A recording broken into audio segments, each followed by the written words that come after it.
stunts. Now we're dropping these locks, just the boys in the will to cash big. So many times it happens too fast. You trade your bankroll for glory. Don't lose your grip on the almanac pass. You must bet just to keep it alive. So the pick is in it, it's the thrill of the line. Dialing up to the challenge of the books, and the last known survivor stalks his edge in the night. And he's watching us all. The pick is in. Face to face, out on the air, hanging tough, staying sharp. They stack the odds, still we take to the square for the win with the skill to survive. The pick is in, it's the thrill of a line. Dialing up to the challenge of the books, and the last known survivor stalks his edge in the night. And he's watching us all. The pick is in. The pick is in.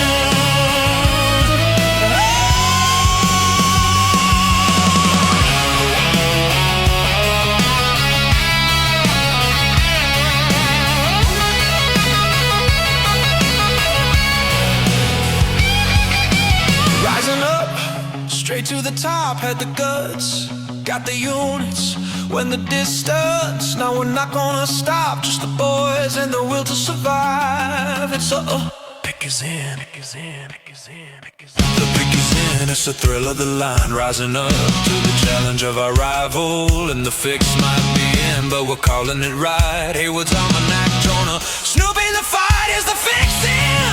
Is it all predetermined? Back to the future, future's looking certain. Tune in weekly for the picks and the laugh. Sports betting expert dropping knowledge on the path. The pick is in.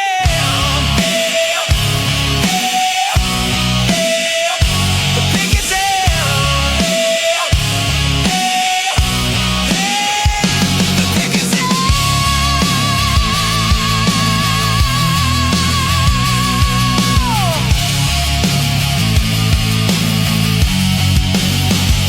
The pick is in. Pick is in. Pick is in. Pick is in.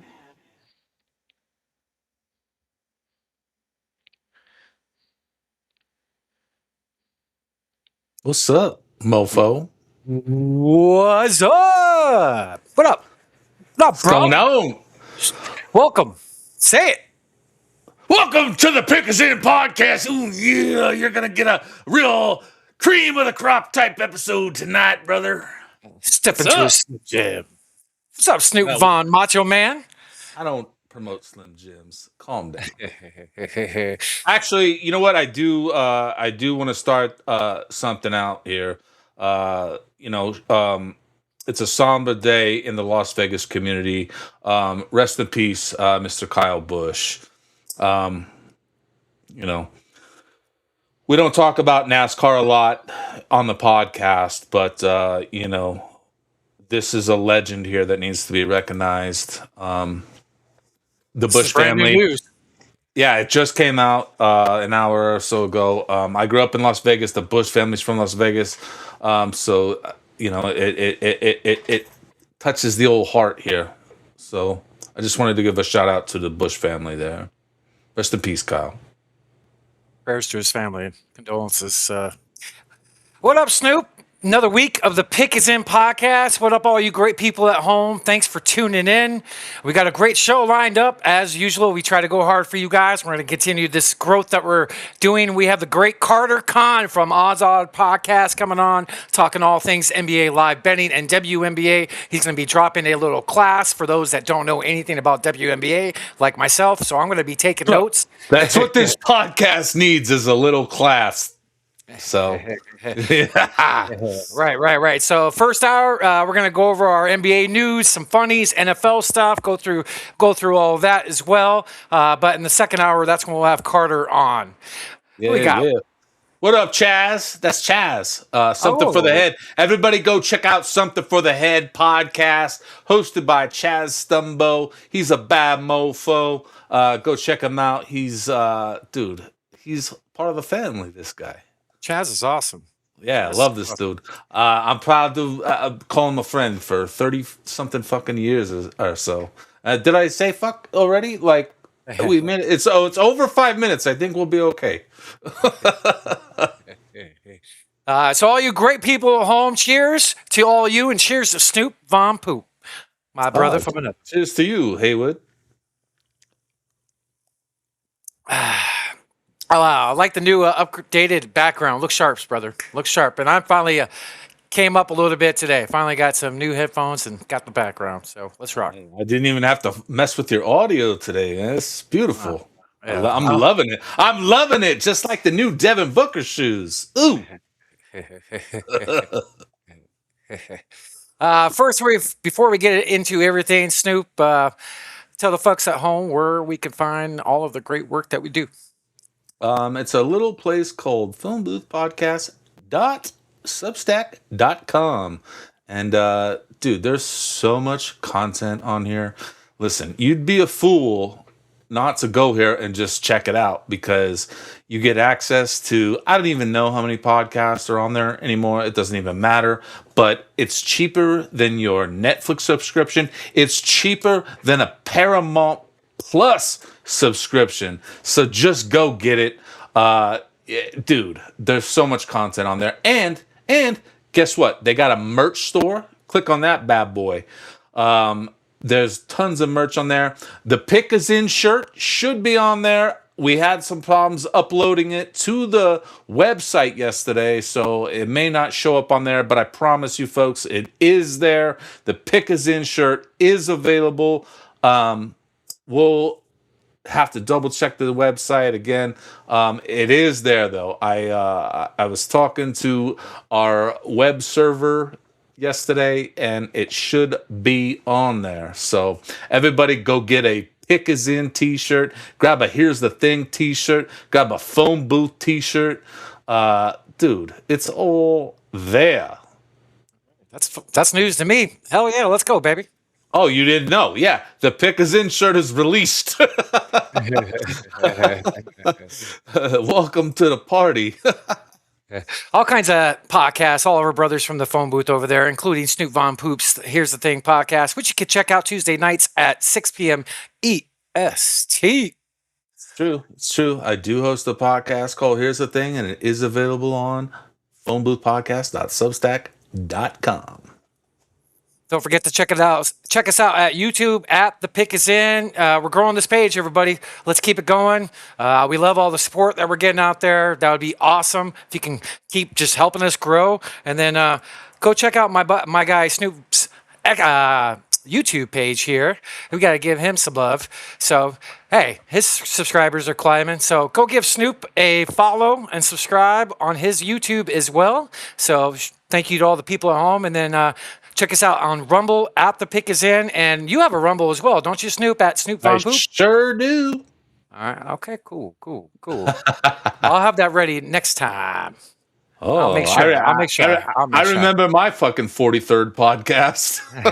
I think that's what number it is, too.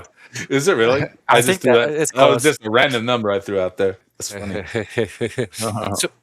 So all you people at home, chime in, comment, good or bad. Tune in, repost, like the show. We love all of you guys. So thank you so much to the subs and to what, Snoop, the Doms? Hey, we love them all, baby. Subs and Doms. We go both ways. We go both ways on the Pick Is In. Cheers. Hey, what do you want to get into first, dog? We got a hell of a lot to talk about today. We do. Let's dive into the betting recap before we jump in the news. So I'll go ahead and share that. Always talk about the show's weekly betting recap. So 8 winning bets on the week. Actually went 16-24 in all of our legs, under 500, but we had 3 futures bets from the show from a couple months ago that did not hit. The Knicks and Denver, and then we had Denver and Boston with me and Nick. But all in all, we still had a good week. We won money. Plus money, $93, so up to $32.74 on our bands for the year, $11.30 and $3.62 on all of our legs. So show's doing good. Turn your notice on for Haywood's bets, and you could ride and win some money. There you go. Who doesn't like winning money? I mean, Right. Who doesn't like winning? It's about winning money, right? That's what we should help the people out with. yeah, that's what it's all about. Winning some money. Moolah. So we jump in the bracket and then get in the news? Show the folks at home what's happened the last week? Let's do it. Let's do it. Let's do it. All right, so we got the last 4 standing teams now in the conference finals in the Eastern and Western, respectfully. 1-1 is the Thunder and Spurs series after last night's game. We got the Cavs and Knicks. The Knicks are with a 1-0 freaking lead. They were down by like 22 in the fourth. If you rode Haywood's bets, I made a bet with 3 minutes left in the game with the Knicks down by 5, and it was about $125 win. So let's go. So the final 4 teams are available, or excuse me, are not available, are left. Forgive me. Dude, Snoop, the Spurs, man. That game 1 was awesome with Wemby, and I don't know if you caught any of the highlights, but hey, we got 4 teams left. What's your thoughts? Go Knicks. Well, as always, I did pick the Knicks to win the East, and I feel like they're going to win the chip this year. It feels like their year. I don't know. You never know. Anything can happen. The Spurs are playing great. Gosh, I know they lost to OKC last night, but man, I still really like the Spurs in the West. Yeah, that would be a great matchup, wouldn't it? Didn't they play each other in the late 90s? Didn't they? Spurs, Knicks? Didn't they? Maybe. What up, Shiva? Yeah,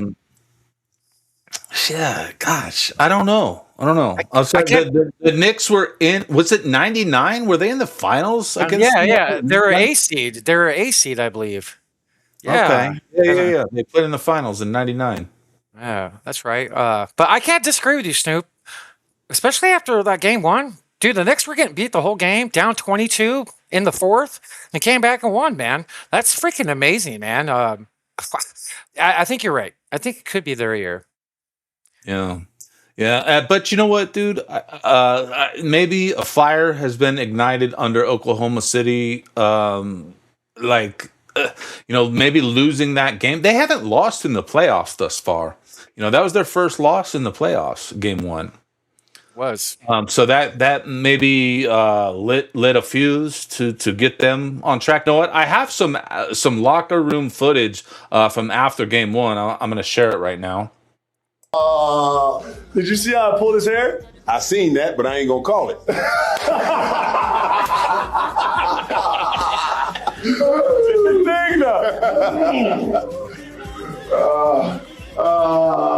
Great job out there, Tony. Here's your bonus. Commissioner. Isaiah, keep hugging Wemby on every rebound. Trust me, you won't foul out. Shay, what the hell are you doing on the ground again? Just practicing my flops, Mr. Silver. Did you see how I pulled his hair? I seen that, but I ain't gonna call it. So yeah. That's hilarious. You know what you should do, Snoop? Create a David Stern, Tim Donahue one for the Suns. Okay. I'll work on it. I got one more little bit of footage that I want to share with the crowd here. Check this out. This is after game 1. Shay Dildos Alexander, stop flopping like a fish. I'm tired of carrying your ass. My knee! There he goes, flopping again. My knee! Mr. Abraham Lincoln, if you don't stop putting up double singles every game, you're going to catch this fade from me. You got that? Now go ice that peach of yours. I know them cheeks are purple from the clappage Wemby gave you. Shay Dildos Alexander. That's fucking hilarious. Right? That's freaking hilarious. It's hard to watch them as a fan, man. It's just hard to watch them, how they play. I know they're really great, and they're a great freaking team. They're deep. They draft well. They're built right. It's hard to watch them. Let me ask you an honest question. Is there another team that's easy to watch? Easier, a lot of them. Spurs, I love watching. Toronto, I love watching. Suns, I love watching. You love watching the Spurs as a diehard Suns fan. You love watching the Spurs. I can appreciate great basketball, and they got a great young team. Yeah, Fair I enough. still. But yeah, Lakers, I can't stand watching. But Portland, I enjoy watching. That's a weird team, right? Utah, I like these younger teams. You know, good futures for all of them. But I like watching your Heat as well. So, Oh, you know what? Speaking of Heat, I got some Heat news I want to share real quick. Check this out. Word around the campfire is the Heat are reportedly offering Tyler Hero, Jaime Jaquez Jr., Khalil Ware, the number 13 pick, and 2 future first for Giannis Antetokounmpo. What do you think about that, sir? it's a lot. That's a lot. You know what? The only part of that I really have a problem with is Khalil Ware. I'm okay with everything else, just not rare. I agree with you. If you Yeah, could, fucking have the rest. You know what? You know what? And this is not a popular opinion. I know. I would almost rather give up Bam than Tyler. okay, so hold on. Question for you: if it was the same deal, but without rare, it's Bam. Do you do it? Is that too much? Same deal, but swap Bam for Ware. No, that's too much. Bam and Hero and 2 firsts. I mean, and the 13, so that's 3 firsts. No, that's too much. Okay. That's too much. But I would easily swap Hero and Bam in that scenario there. Okay. So keep Hero and with Giannis and trade away your 2 bigs, Bam and Rare. Okay. Yeah, I mean, dude, I'm just so big on Ware, dude. I think, he's the matchup that you want against Wemby. That's what you want to see in the finals is fucking Wemby against Ware. That would be awesome, actually. Yeah. I think it would just like we've talked before. To have Rare with Giannis, if that happens, would be great for Rare's future. Just what he could teach him. Let's be honest. Miami or Phoenix, I believe, is where Giannis is going to end up. Ooh, that's One right. of the 2. Okay, that would be awesome, right? One of our teams getting Giannis, and he's still got quite a few years. Yes, he's not too old yet. Yeah, He's still unlike playing. yourself. I mean, shit. I know, right? Podcast year, Snoop Von Poop is going on 60, folks. But I look pretty decent though, right? For 60. I mean, Pretty shit. flat for a white guy. Shit.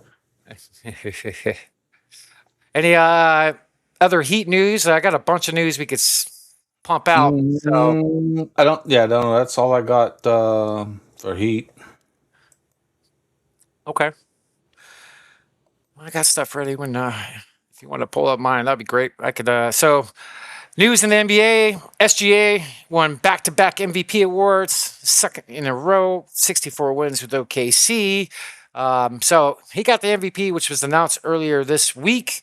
The only guards to win back-to-back MVP, Snoop, Magic, Michael, Nash, Curry, and SGA. That's pretty impressive. Think about that because, other guards, that's like the elite of the elite. Wouldn't you agree? I mean, Bob Cousy. True. Who the fuck talks about Bob Cousy? All right, look, we're a well-educated podcast over here. We bring up Bob Cousy because everybody sleeps on it. And you know who else everybody fucking sleeps on, dude? John Stockton. Yeah, for real. 100% agree with you. Didn't you talk to about Bob Cousy with Carter? Didn't you bring that up to him? He's like, that's old school. I don't remember. I've talked so much on podcasts that maybe I don't know. But SGA is the MVP. And then check this out, Snoop. With the Spurs and Thunder meeting in the Western Conference Finals, it's the first series between 62-plus wins teams since 1998. So that's pretty interesting. Some great teams with both those teams this year. And then in other news, I want to pull up if I can actually pull it up here. So Oklahoma City's Jalen Williams will be evaluated day to day, game to game with a left hamstring injury. Sources tell ESPN he'll undergo treatment and return based on how he feels recovering from a second injury to the same hamstring in under a month. And then in other news, if I could pull it up, shoot, son of a gun, it's my first podcast. Snoop, sorry about that. That was your 43rd. All right. All right. Oh, you know what, dude? Hold on. Before you read this, let's talk about De'Aaron Fox for a second. Imagine if the Spurs had De'Aaron Fox right now, how they'd be playing. That's kind of scary. Right? That's kind of scary. They won without him game one. That's crazy. Yeah. No. They look great. They do. They do. De'Aaron Fox is expected to miss a second consecutive contest. So tonight, we can actually chime into the game right now. It is now, that's for tomorrow night. But for the Cavs and Knicks, it's 17-11 on an update. You're right. De'Aaron Fox, he's a great player, dude. And he might not be a star. The motherfucking Phoenix Suns should have took him instead of Josh Jackson. No hate towards Josh Jackson. I really like him. You know, I got a bobblehead of him. But I remember that night. Imagine if the Suns had De'Aaron Fox right now, where they would be. Right. Dude, I just heard this. We'll talk about it later, the Suns, but what the ex-GM, Brian McDonough, he was on a podcast a few weeks ago, and he wanted SGA in that draft. Sarver told him, we need wings. Trade up for Bridges. I did not know that. There's a reason Sarver's out. Yeah, that's a bunch of what ifs, for the Suns with draft. Fuck Robert Sarver. I said it right here on our podcast. 22 minutes. I'll clip it and send it to myself. Tag him. Fuck that guy. He ruined the organization as far as I'm concerned. What the Colangelos built was a fucking just an empire, a dynasty, of something. And then Starvedon went and fucked it up. And you know what? Shout out to Ishbia because he's really turning things around and bringing it back. And I really love what he's doing. He just announced yesterday that he's going to continue to offer the games locally on the antenna, Channel 3. Also, they're throwing the games onto the app, the Arizona Family app. So you'll be able to get all the Suns games until 2030 is when the deal ends. But I mean, dude, that's nice. You got an organization like the Portland Trailblazers who've gone and fired 70 people just in the last month. And 50. Is it only 50? I got I have a post ready for that, but yeah, 50 people. Okay, Right. I thought it was a few more. But look at the difference. I mean, Cheers to our owner, dude. I don't know if Portland's going to be there too much longer. And you know what? I wouldn't be too upset if they moved up to Seattle and called themselves the Supersonics. I wouldn't be too mad at it. Yeah, their ownership there is kind of fishy, man. And they got a great fan base too up there. But yeah, my ex was a Trailblazer dancer, so I mean, I got fucking roots there too. Didn't you used to call them tree blazers? No, that was your line for Rashid. Rashid, yes, that's right, Rashid. Yes, but yeah, HB's the shit. We're very lucky and fortunate to have it. To show our games free, that was one of the first things he did as owner of the Suns. Now he's doing it with the Mercury. Now he's continuing to do it with the Suns too. Shout out to Matt Ishbia, for real, dude. For real. Fucking love him. Yeah, cheers to Matt, dude. Yes. Cheers, dude. We got a great owner. Would you rank him up there with one of the better owners in sports or just basketball? He's better than who's the guy in Chicago, Reinsdorf? Right. Yeah, Jerry. Yeah. All right, but no, we have a great owner here, man. It's I miss the Colangelo family. I guess after working for them and seeing how they ran the organization, it was like, you realize that they are something special. You know, like the way that they took care of Neil Walk over the years was something different. You know, that I never heard other organizations do or talk about, or you know. So I mean, a lot of love for the Colangelo family. I wish that, you know, Brian could own the team today. You know, I wish he could buy it. You know, and maybe one day Jerry's, you know, still building real estate out in Arizona. So maybe It is not one too day. far. It'd be cool as hell to like sit down and have a beer with those guys if that could ever happen, or just chat with them. Brian and them were so cool, and they're great to us, not just the players and the people that worked in the organization, just great to the fans. Like every interaction I had was positive with them. Yeah. You got the Portland news here. Let me pull it up for you. Go ahead. Boom. Yeah, so look, thankfully we don't have bad ownership like they do up in Portland. The Trailblazers laid over 50 long-term team employees. I think this was yesterday I saw this, but yeah, including people from their media team. New owner Tom Dundon is making cost-cutting measures for the franchise. Not good, and he's still exploring a head coach for the cheapest possible salary. So I'm glad we're not Portland Trailblazer fans, man. That would make me very upset to see this from our owner, Yeah. It's a no bueno. It's a no bueno. We have a commercial that we have to go to here real quick, Haywood. So Haywood, check this out. Yo, you want to see the new shoes? Come on, obviously. Check these out.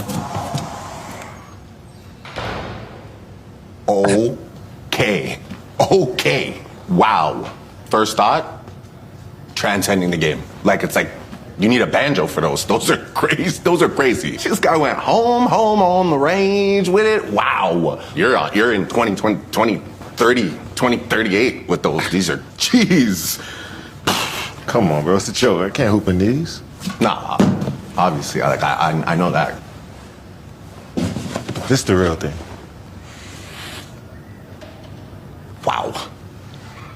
This guy's the abominable snowman. Those are hard. This guy's trying to dominate the Alaskan market. You got to keep the ankles warm. Ying, ying, ying, ying, ying. I see the jumper. It's great. Those are crazy.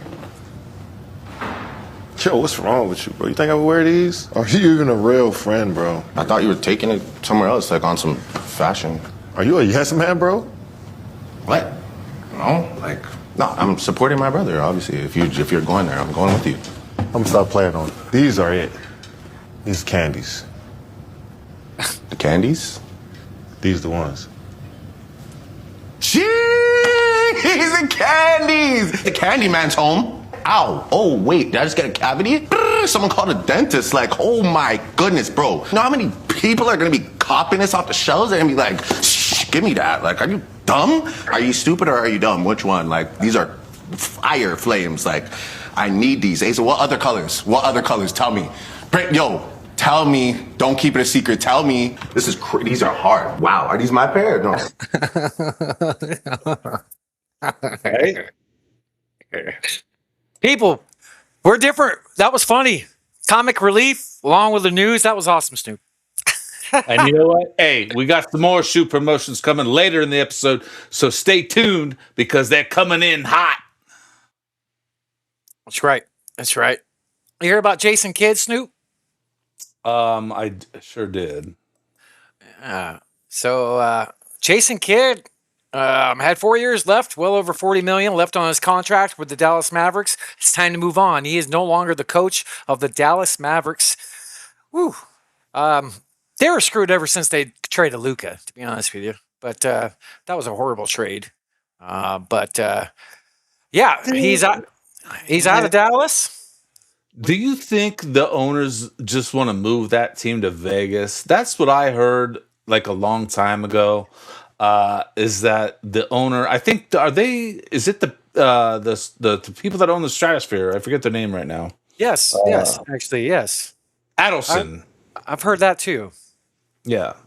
Like they just want to move the team to Vegas. Like I think they wanted to build a casino like attached to the arena or something, but in Texas, the Dallas area, they don't allow that. So Miriam Adelson wants to ship off the team to Vegas, is what I heard. That's crazy. There's a little bit of rumors locally, not like strong rumors, but bring kid here as an assistant coach.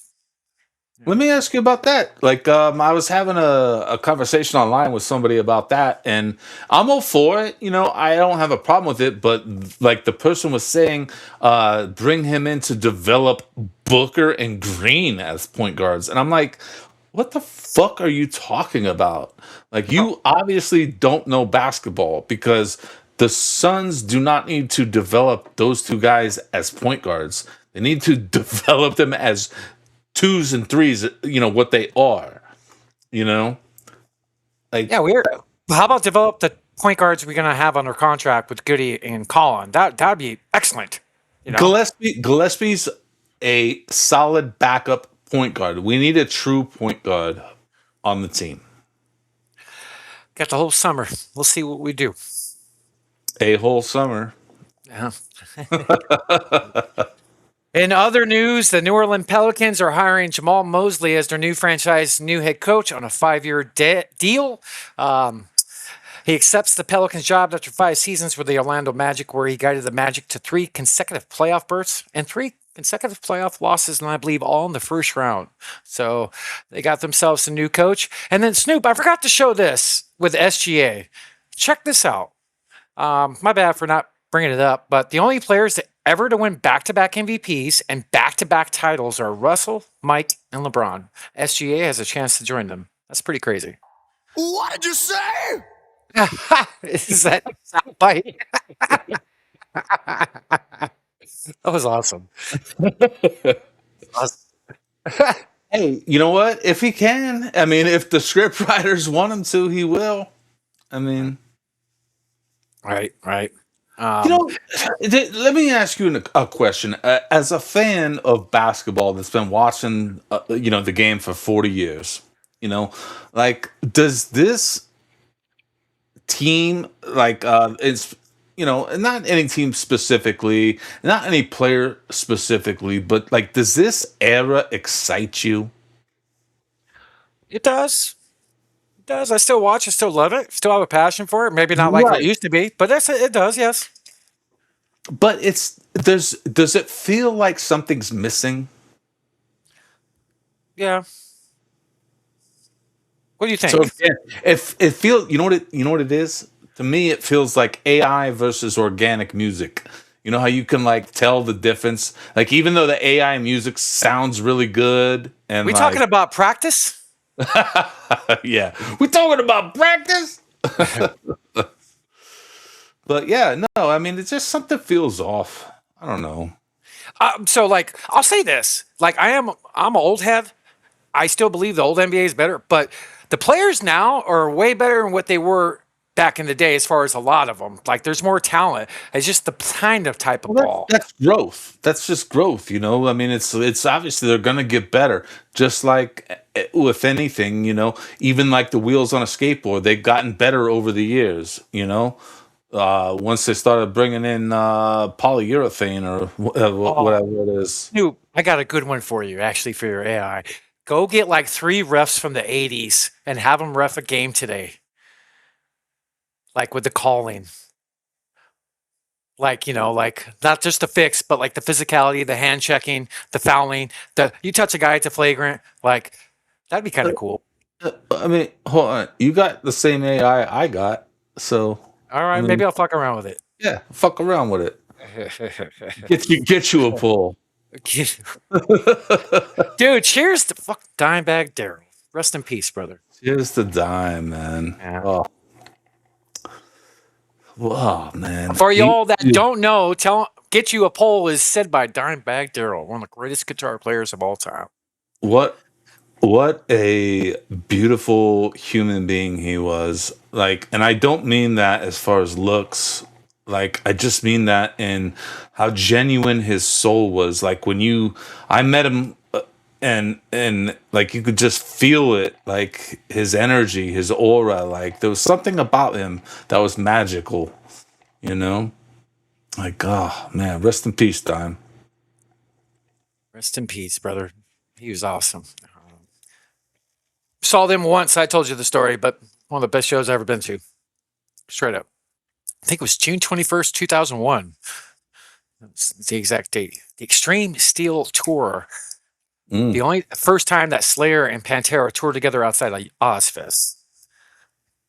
And I told you, I'll say it on air. I don't care. I had a double thumb joint just for Dimebag wrapped in rubber flag paper. I threw it right off of him, and he picked it up and lit it. And he played This Love right afterwards.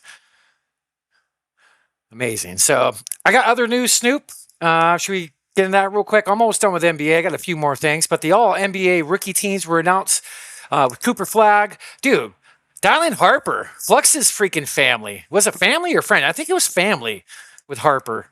Knubel, dude. The guy from Philly, VJ, Coward from Memphis. Second team, Ace Bailey, Jeremiah Fears, Colin Murphy Boyles of the Raptors, Renard from the Kings, and Derek Queen. So all NBA rookie teams were announced. And then I got some crazy stats I wanted to show you, Snoop, from this past week's games. Can we dive into that for a second? Yeah, go ahead. So check this out. Jalen Brunson is Mr. Clutch. So look at this. Jalen Brunson has more 35-point playoff games than 99.7% of all the players in NBA history. Look at this stat. This next one I'm going to pull up. Points per game in NBA history and playoff history. He is now 4th all time in points per game. That's crazy. Okay.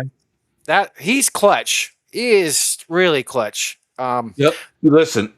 I'm going to just say this, and I'm not hating on Brunson because, as you know, I'm a part-time Knick fan, and I feel like this is their year.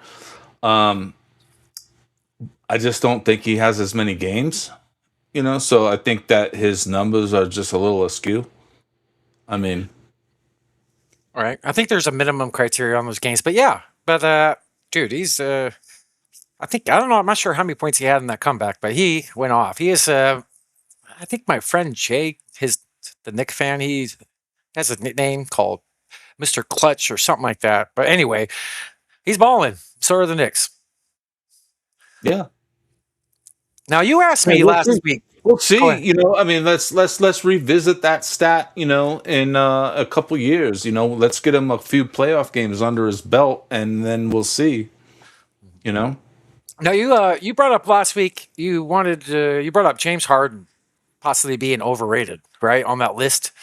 Very overrated. Right. So I got something for you. I want to share.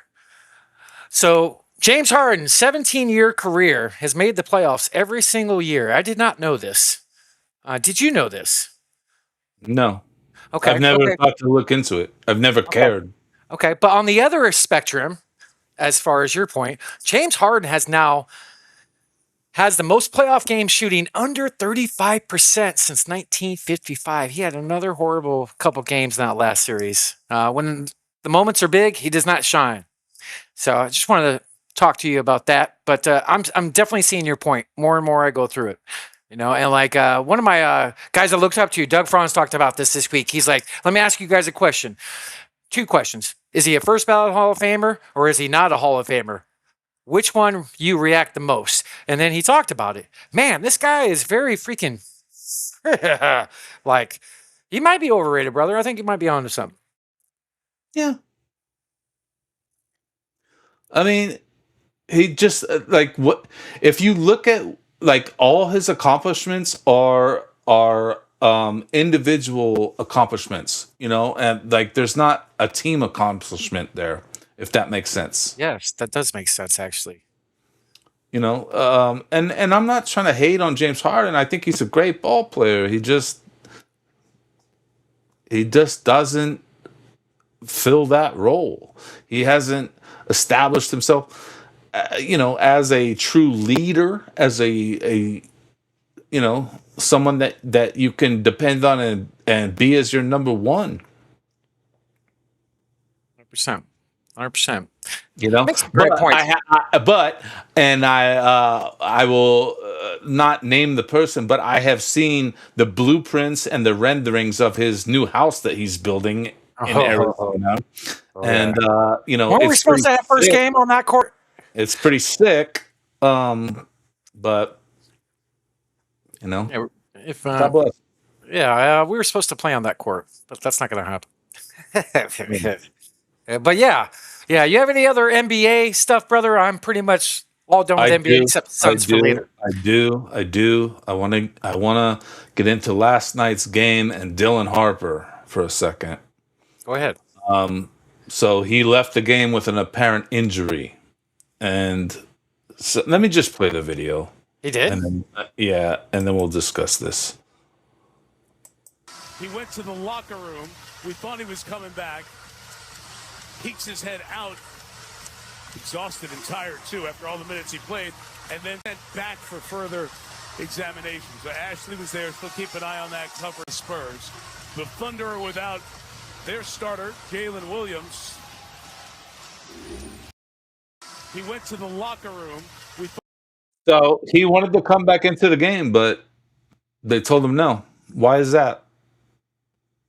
I have no idea. He felt good enough to play, good enough to come back into the game. Trainer says, nah. What do you know what time this was in the game when he tried coming back in? I want to say it was the third quarter. I don't know exactly, but that even backs your argument even more. Like, if it's late, they were down. You know, I didn't watch it. I just saw the highlights of it. So if it's in the third, dude, this is very questionable, especially if he could play. You know, maybe they're okay. Maybe they're just being super safe. Hey, we got a split in OKC before we go back to San Antonio. I mean, we don't know. I'll look into that. Yeah. I got another highlight here. This is from game 1.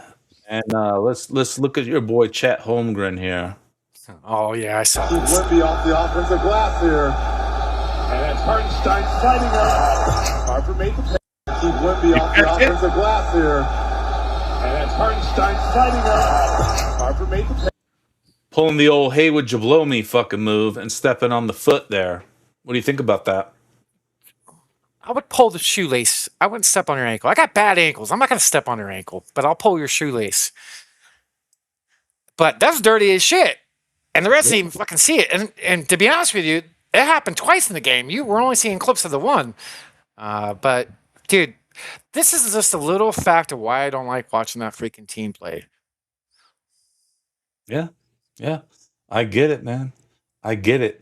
I got one more Oklahoma highlight here that has to do with our beloved Dylan Brooks. Villain. What's up, y'all? It's the Villain. I got something to reveal from Underdog. Unethical hoops flying. So let me open this up. All right, how we set up. Let's see what the board looks like. Head snap. A lot of people do that. Hook was James Harden's move. Push off. Try this. You know I don't foul. Right. And that's a foul. So you see that red? Oh. Oh, foul. Next player's turn. Get yours when you come out at unethicalsports.com and play your game with your friends and family and get reacquainted with the new foul being from the Villain. Hell yeah. Isn't that some fun stuff right there, boy? Oh. That's funny. You know? Yep.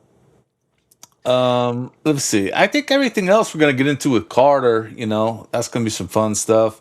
You know what? Actually, you know what? There's one more thing. Hold on, give me 1 second here. So if you remember, before the NBA finals were decided, they put out a commercial, and we have it right here. This is before it was decided. Oh yeah, this was Sunday morning, wasn't it? I think this was. They released. Well, Yeah, no, it was Sunday before morning. that because they said that game 1 was going to be on Sunday. But They aired this before the game 7 of the Cavs Pistons, right? exactly before the game was even played. They got the script. Man, We're not talking about prescriptions either. that's right. Man, That's right. that's right. That's freaking crazy. They showed that. Somebody got fired. Yeah. Yeah. Somebody got fired. Or they need to be. All you people at home, Carter will be joining us about 15 minutes or so. So stay tuned for that. He's going to give a good class in cinema on some live betting. The dude has just been on fire. So we got a little bit more news to get into. I got some NFL stuff once you're done with the NBA, brother. Yeah, let's get into some NFL. So before we get into the news, I'm going to pull this up. Shout out to Tip, Nader, and Nico. I want to give a shout out to them on their new podcast that's launching on June 3rd, the Fantasy Space Podcast. Go check them out. A lot of love for those guys over there. They show the show a lot of love. So I just want to give them a shout out. They're really good people, and they know their stuff when it comes to fantasy football. So we just had Nico on this past week, and then we had Tip on a couple weeks ago. So go show them some love for people. And then the big news this week, Snoop, Rashid Rice. Man, this dude just can't stay out of trouble, brother. He has violated his probation after testing positive for marijuana. He is ordered to serve 30 days in jail, meaning he'll miss Chiefs OTAs and mandatory minicamp. And then I believe on top of it, he just had some surgery, some stuff done to his knee. They call it loose debris, causing inflammatory. Help me out, Snoop. Inflammation. Thank you, brother. And now expected to be sidelined 2 months. So he's got to serve jail and rehab from his surgery. So stay away from him, fantasy football heads. This guy just can't stay out of trouble, man. Did you hear about this, Snoop? I did. And it breaks my heart. Now, if he wasn't on probation, it'd be fine, right? No. The fucking problem is weed, man. It's a fucking, let's be honest. Let's be real clear and honest for a second. The marijuana that you describe, it's not performance enhancing. Okay? Just recovery. And it has its medical benefits as far as pain relief, all kinds of things. Why are we still testing for this like it's like, The 1900s, yeah. Like it's ancient. I agree with you. Like I don't, marijuana is not a drug to us. It's just different. It's not like now since he's on probation. If he wasn't, I don't think this is news at all. So. Well, you think that makes a difference, him being on probation? Yeah, that's the reason why he's getting served in jail time. He wouldn't be serving 30 days in jail for smoking weed. Well, I mean, do you think that there's like an underlying issue there? I mean, hi everyone. My name is Thurgood. What's going on? Is that me? I'm here today because I'm addicted to marijuana. You in here for some marijuana? Marijuana? Man, this is some bullshit. Marijuana is not a drug. I used to suck dick for coke. I seen them. Now that's an addiction, man. You ever suck some dick for marijuana? Huh? No, I can't say I have. I didn't think so. So that's what I'm saying.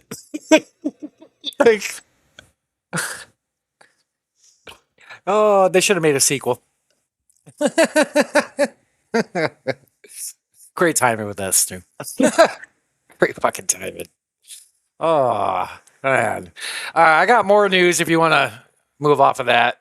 Snoop, you got anything more on that Rashid Rice? Oh my God, I'm not talking about this fucking cunt. You know what? He has no place on my podcast. Fuck Aaron Rodgers. He can sail off into the fucking sea. 1 year, $25 million. It's the last time we're talking about him until football season. Thank you, Snoop. Love you, buddy. On to the next subject. Eagles linebacker Nolan Smith was arrested Friday and accused of speeding and reckless driving in Georgia. He was clocked at 135 in a 70-mile-an-hour zone, so a little bit of news there. Lions signed linebacker Jack Campbell to a 4-year contract extension. He is one of the heart and soul members of their defense, so good signing there. And then in other news, court filings reveal that Brian Flores' lawyers served subpoenas to 25 NFL teams, so that's ongoing as well. And then Snoop, check this one out. The NFL is defending its expanding lineup of games on streaming platforms and made criticism from Donald Trump and scrutiny from the U.S. Justice Department, which we've talked about before. Okay. So, I mean... Hey, we won't say that, Hey, you know what? I'm not... I think the problem really is that these streaming services and the NFL and everybody is just getting greedy as fuck, dude. There's no reason why it should cost me $700 to watch the Chicago Bears play football this year. Yeah. Agree. That's ridiculous. You know what? If you want to fucking charge me $100 to watch all 17 Chicago Bear games, I'd be more than happy to pay it. Yeah. Totally. You know, on one service, you know, now I got to get fucking Netflix. I got to get fucking Peacock. I got to get fucking Paramount. I got to get... Fuck you. Like we talked about before, it'd be great just to have everything in one little freaking stream service. Yeah. Make it easier on the fans, dude. Right. Dude, the NFL could easily do it through their app. They could say, hey, boom, pay us $100 a year. You get all 17 regular season games. Boom. Great. You know, Matt Ishbia should buy the NFL. He could afford it, probably. He could afford it. Oh, man. Right. Oh man. So you know what? I got a little bit of Chicago Bear stuff I want to throw up here real quick. What you got? Check this out. Got some great trees over here, so let's add a little texture. I'm gonna use this old tool that I had lying around. Isn't that satisfying? Now got some great trees over here, so let's add a little texture. I'm gonna use this old tool that I had lying around. Isn't that satisfying? Shout out to Romo Dunze, dude. Bob Ross. Right? Isn't it Bob fun? Ross. Y'all people don't know who Bob Ross is, man. But him and Reading Rainbow, right? On PBS back in the day. Right. I remember little Bob Ross action. So Snoop, the Super Bowl has been announced for the 2030 season at unanimous 32-0 vote. Nashville will be hosting the Super Bowl in 2030. 2029 would be Las Vegas. 2028 would be Atlanta. And 2027 is in SoFi in Los Angeles. So these are all beautiful stadiums. I love Sophie Stadium. Sophie Cunningham. We'll get into that a little later with our guest, Carter Kong. Oh, I'm sure we will.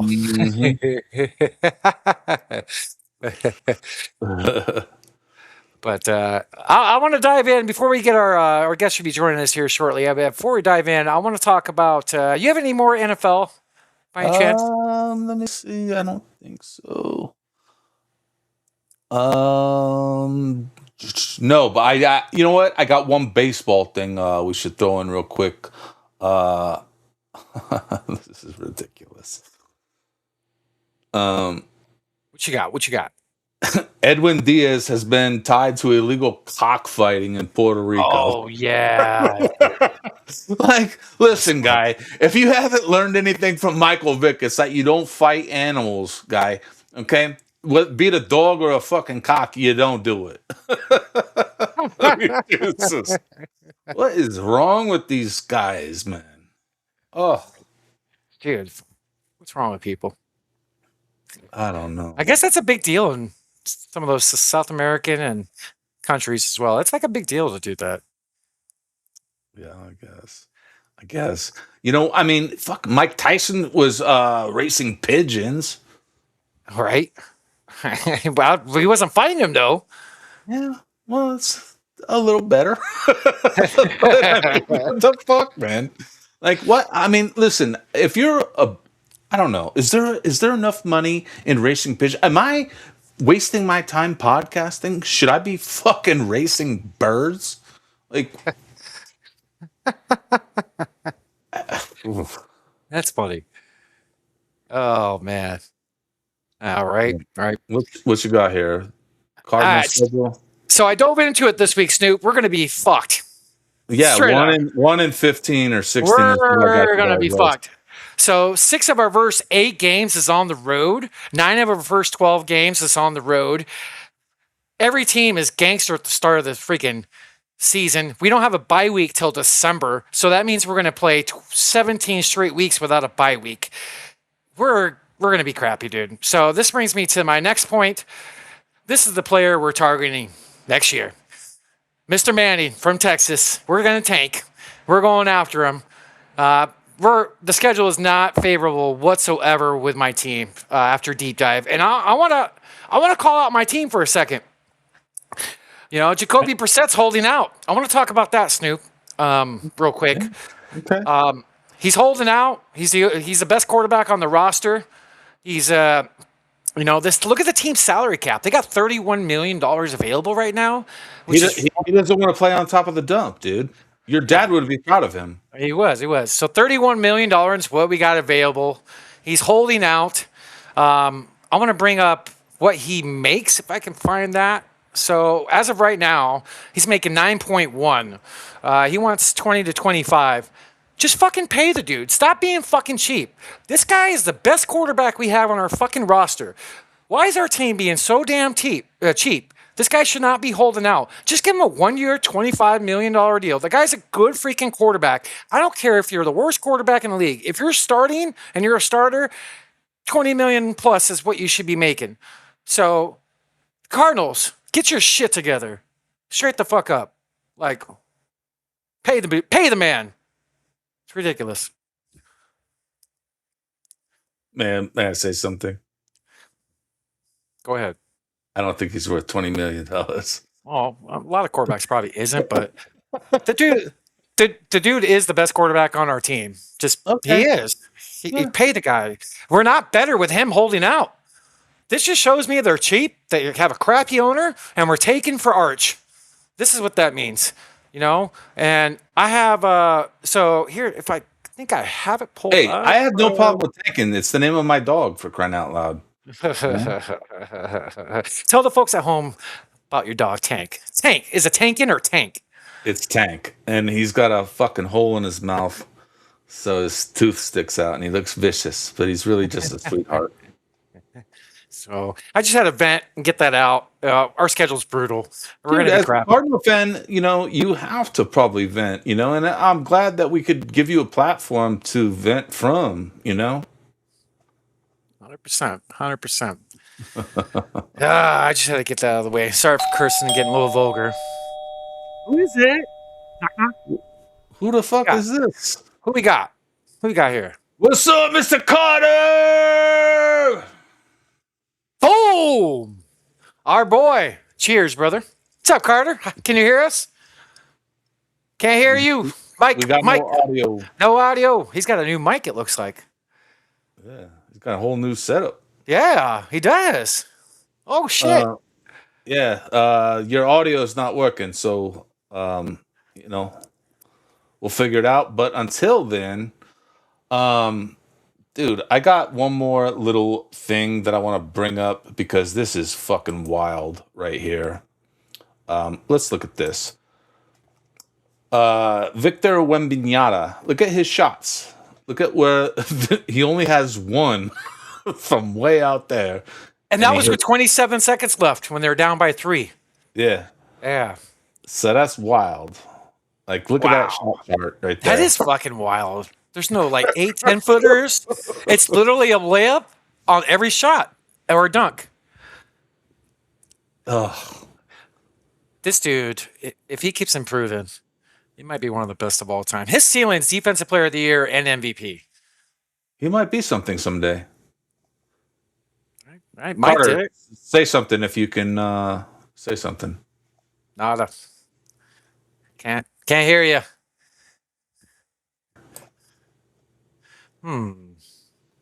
Nothing still. No audio. Interesting. Why he gets that going. Cheers to all the people. Thank you for all the viewers and people just chiming in. Drop a comment. If you got any questions for Carter when it comes to anything NBA, live betting, WNBA, drop it. We're going to be going over quite a few things with him. Pick his brain. The dude's absolutely killing it. He's a genius behind the scenes when it comes to his mind on live betting. So we're privileged and honored to have him here. But Snoop, don't we have a recording at the end of the show we haven't told our folks about, our people at home? I'm sorry, what was that? Don't we have a, didn't you record with a guest for us at the end of the show as well on top of Carter? Yes. You know what, dude? We have a banger of an interview I did with this guy, Behold a Pale Horse. This guy is fucking phenomenal when it comes to sports. He used to be a baseball player. I don't want to talk too much about it, but he just talks about, the reality of the entertainment aspect of sports. So it was an exciting conversation. I could have kept talking to this dude for a long time. We were pressed for time, and it wasn't even something that I didn't know what we were going to do with this episode. But I'm happy to play it today on the Pick Is In because, dude, it was a banger. This conversation, dude, it was fucking phenomenal. But dude, let's bring up our guest. What's up, Mr. Carter Cone? The one and only. What's up, gentlemen? We need a sound effect, Snoop. I'm debugging some code, and I have my microphone off.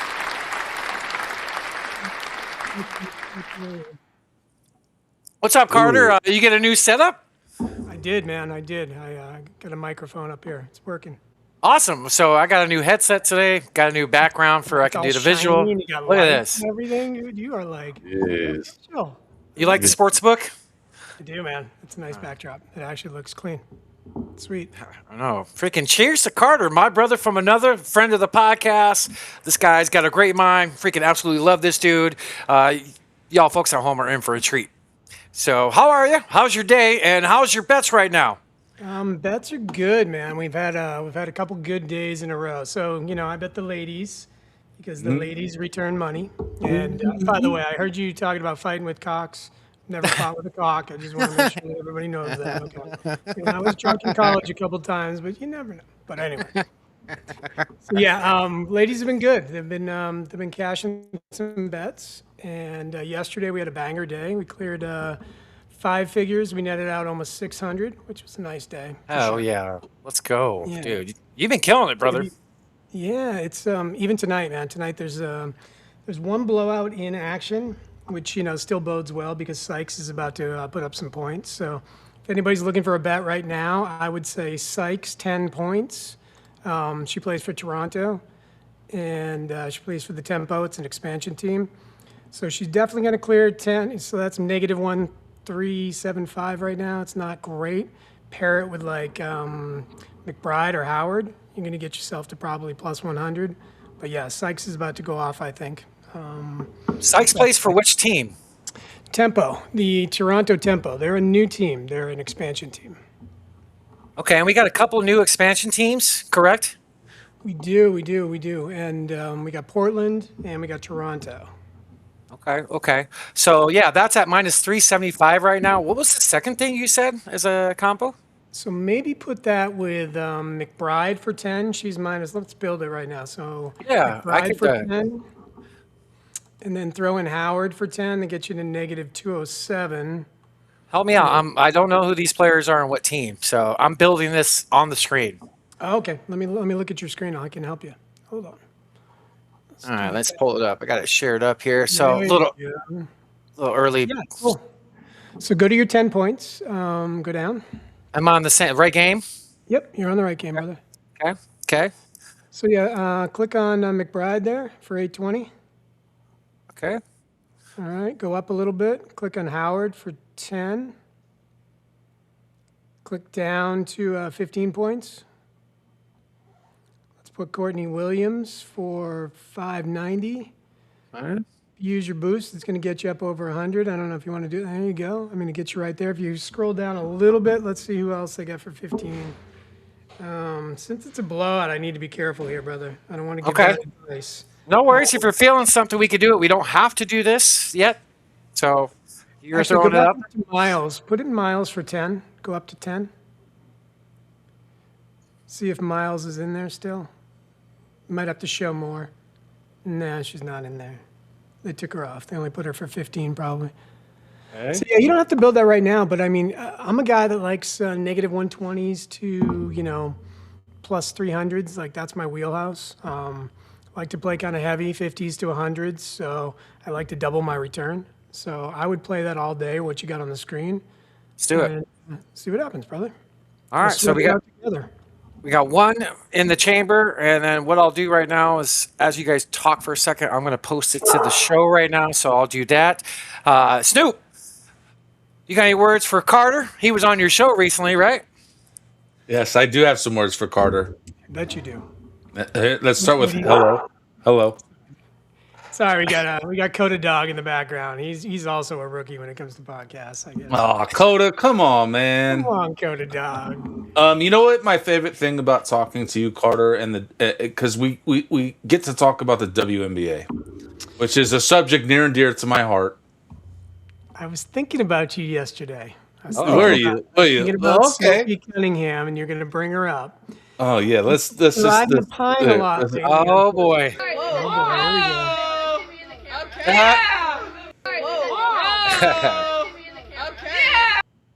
Listen, not to be that I guy. trust her. I trust her completely. Okay. You're sleeping on the best one on the team. No. Listen. I'm just telling you, brother. Let me explain something to you, sir. Okay, I have more here to pull up because do you know the latest news with Sophie? No, I'm not up on my Sophie news because she only scores 3 points. Sports Illustrated swimsuit edition presents Sophie Cunningham. Here we have a couple of shots of the beautiful Sophie Cunningham.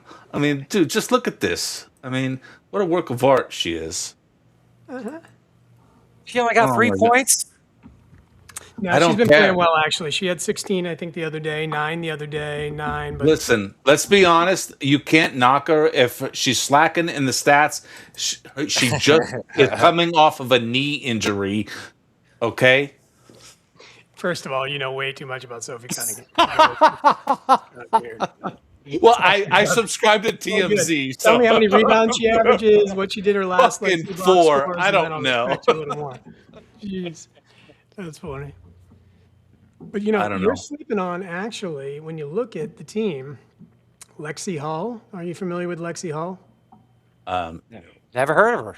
Okay, well, do your homework, and when I come back on next time, I want you to say, "Wow, Lexi Hall." Lexi Hall. Wait, who's the little cute blonde that I think does she play for LA? Paige Bruckers, is that her name? She's on Dallas. Yeah, Paige. Oh, is she Dallas? Oh, yeah, that's right. Because I saw the commercial where she was gonna wear cowboy boots or something. She's got a good personality, man. She's pretty awesome. Cute. She's cute. Yeah, cool little player. And they just drafted her girlfriend too. So. Oh, she's one of those. I don't know what that means, but yes, she likes somebody. Has feelings. Yeah, for sure.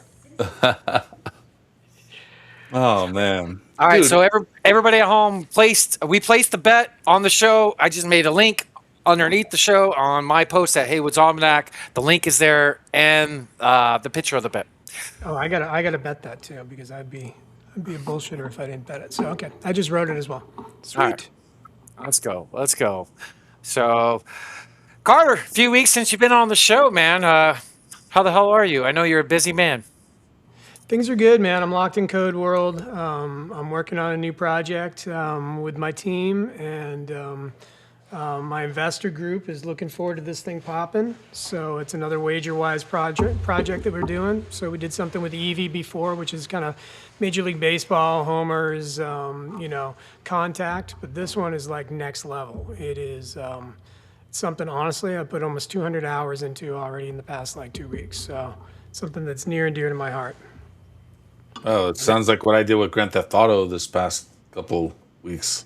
And that's kind of the way I justify it. If I take all the video game time and all the bullshit scrolling and doom scrolling that I've been doing on politics and all the complaining I do about shit, and I like focus the energy into like driving a product, I feel like it's probably a better use of my time. So I switched it over, man. So I'm doing Well, it. I'll tell you, the rewards are paying off for me. I just got my auto shop on Grand Theft Auto today, so dude, I mean, really, last week I got the salvage yard and the celebrity agency. I'm about to save Dr. Dre's cell phone. Like, it's amazing. Look at you. Nice balls. I know you've been working very hard on it behind the scenes. It's I don't know how much you want to actually talk about it. I'm going to lead off what you talk about, but I am here for you in your corner. Any way I can help, support, you're a genius in that brain. Keep doing what you're doing. I appreciate that, man. Yeah, I mean, I'll tease it a little bit. I mean, essentially, one of the best products ever for me as a gambler is Real. So the Real app change. We talk about it all the time. Every time I come on, shout out to John and the boys. I mean, they came up with something that live track scores. Everybody has seen the Real app. If you're a sports fan, you use the Real app. They're constantly building onto it and making extensions of it. It's a great product. But what I do with the Real app is I'm looking for trends, I'm looking for runs, I'm looking for scoring in real time, and I'm trying to catch a lot of the lines. I'm a live bettor. I don't pregame bet at all anymore. I'm a live bettor. So I'm using the Real app in real time with my phones to identify lines, I'm not EV. I'm not an EV bettor. I'm a run, just like I said, Sykes, she's 4 points right now. They're down by 20 points. Sykes is going to get a lot of run. So for me, her to clear 10 points, maybe even 15, it's the right bet. Package her with 3-4 other people, get it to plus 100. So take the Real app and take FanDuel and figure out what's missing. Now, there's a lot of products on the market, right, that bridge the gap to like pregame betting. There's enough like research and data products that you can sit there forever on props.cash or Prop Finder, and these are great tools. I subscribe to them, I use them, but they're static, right? They're pregame betting, and we talked about it last time I was on. The thing about pregame betting is that the books set the lines, right? The books have really the advantage. They're locking in the line that they want you at. The thing about live betting is it's a fluid process. Hey, can I stop you for a second, Carter? I'm sorry to cut you off. You're not gonna believe this. We just got fucking flagged again. What? For talking about sports betting. You gotta be kidding me. Listen. Here, look. I'm gonna share the screen right now. Look. Fucking YouTube? Here it is. Boom. Are you fucking kidding me? Dude. Regulated goods. I mean, I don't know what the fuck they think we're talking about here, but it has nothing to do with regulated goods or anything like. What the fuck? Terrible. I'm sorry, brother. No, it's not your fault, man. You don't need to apologize. It's fucking stupid ass. You know what it is, Carter? You know what it is? It's fucking artificial intelligence. Because a real human being would not flag this, but a fucking stupid computer will. And that's what it is. I mean, we're literally talking about odds, right? So, they're just hearing the cues, right, and the prompts. So the prompts are getting digested, and as a guy that's on AI all day building models, that's probably what it is. You probably nailed it. So that's stupid. Horrible. And you know what, Carter? I've already fought this shit twice. I know you have, man. This is the third time. Yes, this is the third fucking time. It just comes down to, I guess can't screen share it, man, which sucks for everybody that's kind of watching this because that's the whole point. I don't know if that's the issue. Like, I don't even know what the real issue is. I mean, because we're just having all day long. All day long. So, and they talk about odds, and I watch shows and consume a lot of content live on X, live on YouTube, where they're literally going bet by bet by bet. There's a dude that does home run parlays, and that's all he does. He sits there and screen shares all day long. FanDuel, identifying bets and odds and lines and building out and, getting feedback. So, So all All the people watching on YouTube, sorry. YouTube, get your shit together because we got our shit together. I mean, before NBA, you know, with the NFL, we used to do a lot of betting on the show. Never got flagged once, but then again, didn't start YouTube till December. I don't know what their problem is, so I don't know, man. Just get your shit together. Well, live and learn, man. We can't do that, huh? Right. What the hell were we talking about again? Jeez. Yeah, I'm sorry to fucking lady. cut you off, man. I just got so mad right there, so I just needed to let it out rather than sit on it. All good, brother. All good. You're You're talking about like FanDuel. If you could bridge the gap between FanDuel, right, and Real, right? And there's a lot of products that already do that, right? There's a lot of shit out there that you can get on. You can look through data all day long. You can crunch data, sort data, query data. You can do whatever the hell you want with data.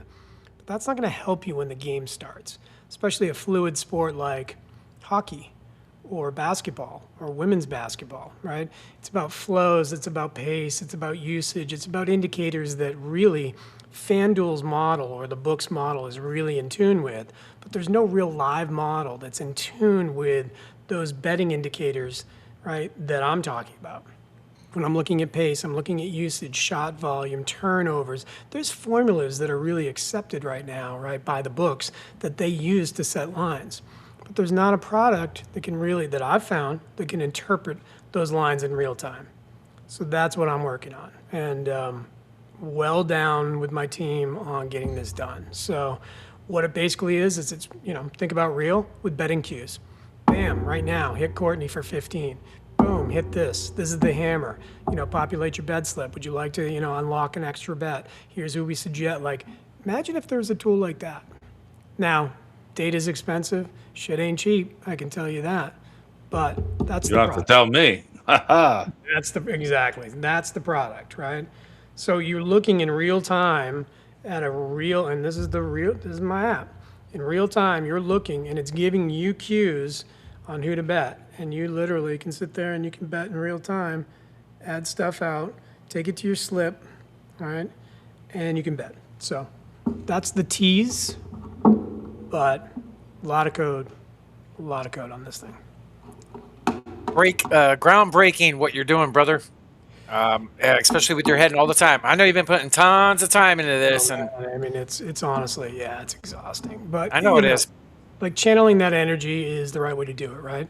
I got a family. I'm getting old. I got to provide for this family, you know, and I got to make sure that we have a legacy. So this could be the legacy. And again, I'm not diminishing any products that are on the market. I use them all. There's a ton of products. But what I see is there's nothing from a bettor's lens. And that's what I continue to work through, right?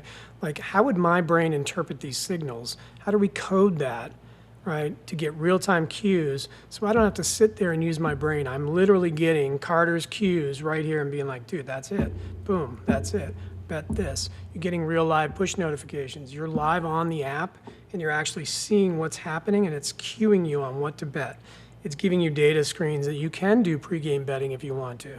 You can compare the data in real time and say, why are we suggesting this? Like literally there's a Y button you can unlock.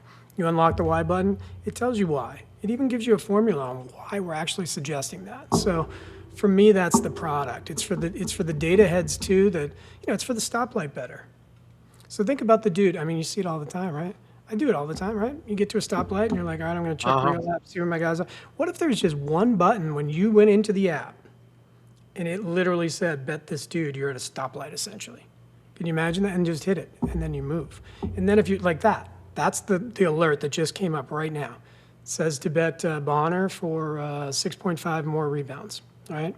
And then you tap Y, and it says because she's cleared it 4 or 5 times in the last game, pace for this game expects to be high with a lot of misses. Like, that's the thing. And then if you want to be a data head and you want to get into it, you want to go, well, really why? There's data portals everywhere, so I can justify why we're betting DeJuan Bonner for 6.5 rebounds. You know, so it's like a piece of your brain in the app. It's literally my brain. I was telling my wife, it's like, she's like, it's really difficult what you're doing. I'm like, you know my brain. It's a fucking mess, right? Can you imagine actually trying to get that into a computer, into data, into actual code? So that's what we're really trying to do. Groundbreaking, and anything we could do to help, we're going to support you, be all behind you, whatever we could do to help, brother. So we're going to we're going to promote it on the show when you launch it. We'll do anything we can because I know it's going to be a great piece of work. I want to share something real quick, Snoop. I want to give a shout out to John and the boys over at Real. We use him all the time. I just want to give a shout out to him. And, it changed our life with me and Carter. It totally did. And then I want to... Hey, it's Carter and I. And then and then for y'all folks that don't know, EV.bet is back up and running now. I got that shared on the screen. I hope you're okay with that, Carter. Yeah, okay, guys, this great great site. I have a lot of experience with it. It's now up and running, and then it's totally free. Totally free. You don't have to pay nothing. Yeah, and again, that's coded out. Exact same cues. It is a pre-game betting tool, right? Like everybody just wants to know who's going to homer, right? So it lists what they call the darts. So what are the top 10 people that are going to homer? And then there's a data vault that you can unlock, and it acts like props finder or props.cash, but it's more simplified. It's more gamified, meaning you don't have to get deep in the data. It's going to show you literally through color and through quick glances, right? Quick data. I call it quick data. How can I justify why they think that guy's going to hit a home run? Well, shit, purple equals pop. There's a lot of purple on that screen. Now I know why. If I want to dig into the data and I want to open it up and unlock the onion, dude, it's all there. It's freaking amazing. People at home need... Go ahead, do you need a VPN to open that onion or no? No, you don't need a VPN to open it. No. That's technical. That's technical jargon for those of you out there that don't know what the hell that is. Right. And Carter McBride got us. Howard got us. Just need Williams and Skies. It looks like, and it's 48-69 late in the third. Let's check in on this. Let's use the Real app. John, come on. Talk to us. Get on the podcast. Let's go. We use your product every single day. It changed our lives. Yeah, come on, John. Get on the podcast. What are you waiting for? Come on, John. Let's go. Good.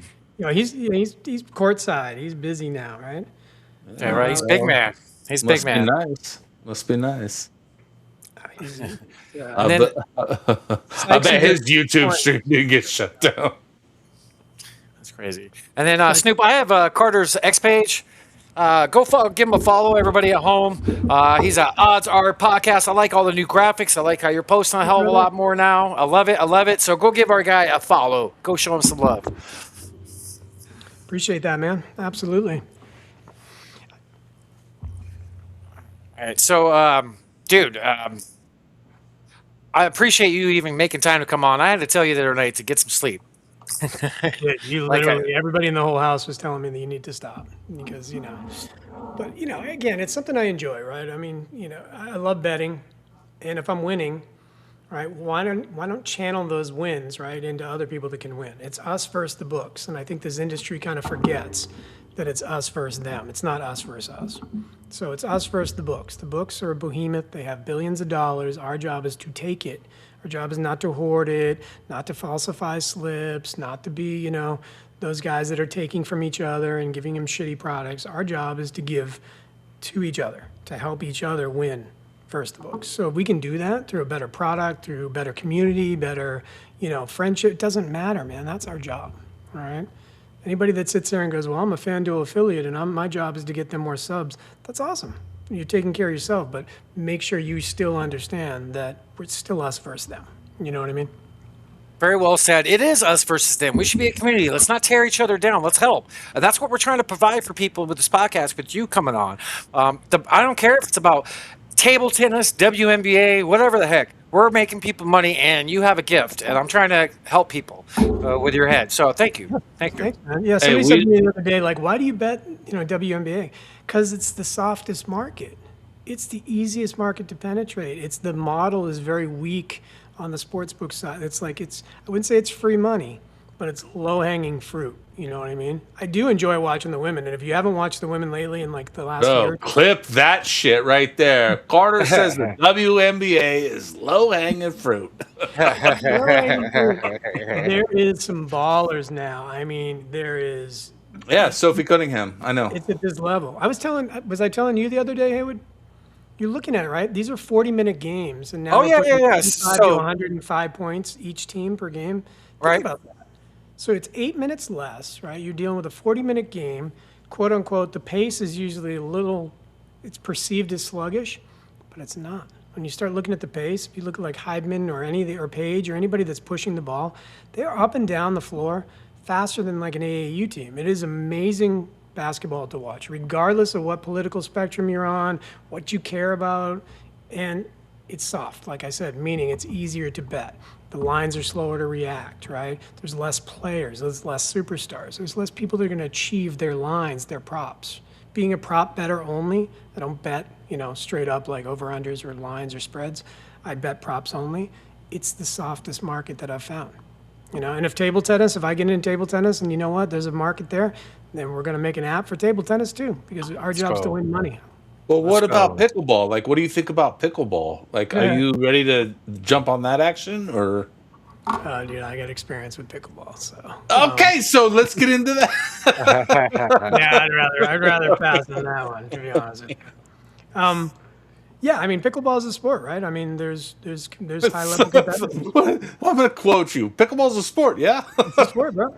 But no, I mean, when you watch, what's it called, the APP or whatever it's called these days? I forget. It's gone through. OPP. Yeah, you know me. Yeah, I mean, there's ballers.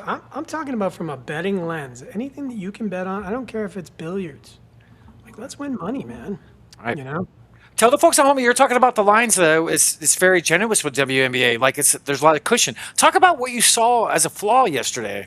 Was it yesterday with the certain amount of points with a certain player at the odds? Do you want to talk about that? So who was it? I caught him slipping yesterday. Let me see. You said for like 4 minutes they did not have the right odds on this player's points. Yeah, let me pull them up. Hold on one sec. Who was it? Let me get my slips open. Wasn't Thomas. It was. Is this somebody from the Mercury? Was it Mabry? No, it wasn't Mabry. It doesn't matter who. So I will find out. Explain a little bit. Explain a little bit. Like what? They're at like what 8 or 10 points. They have the line. Cardoso. Yeah, it was Cardoso on. She plays for the Sky. She plays for Chicago. So coming out of the third period, I believe, or coming out of halftime, she was at 16 points. I think she was. And she was like negative 290 or negative 310 or something like that. So again, I'd have to spend $310 to win $100, right? To people that are not bettors. But her line softened so quick for some reason. She got to 18 points, and going into the fourth quarter, she was at negative, what did I catch her at? Let me look at the slip here. I think she was at negative like 160 or 170, somewhere around there. And then it softened even to 150. So you got Cardoso, which is one of their best players. She's one of their stars.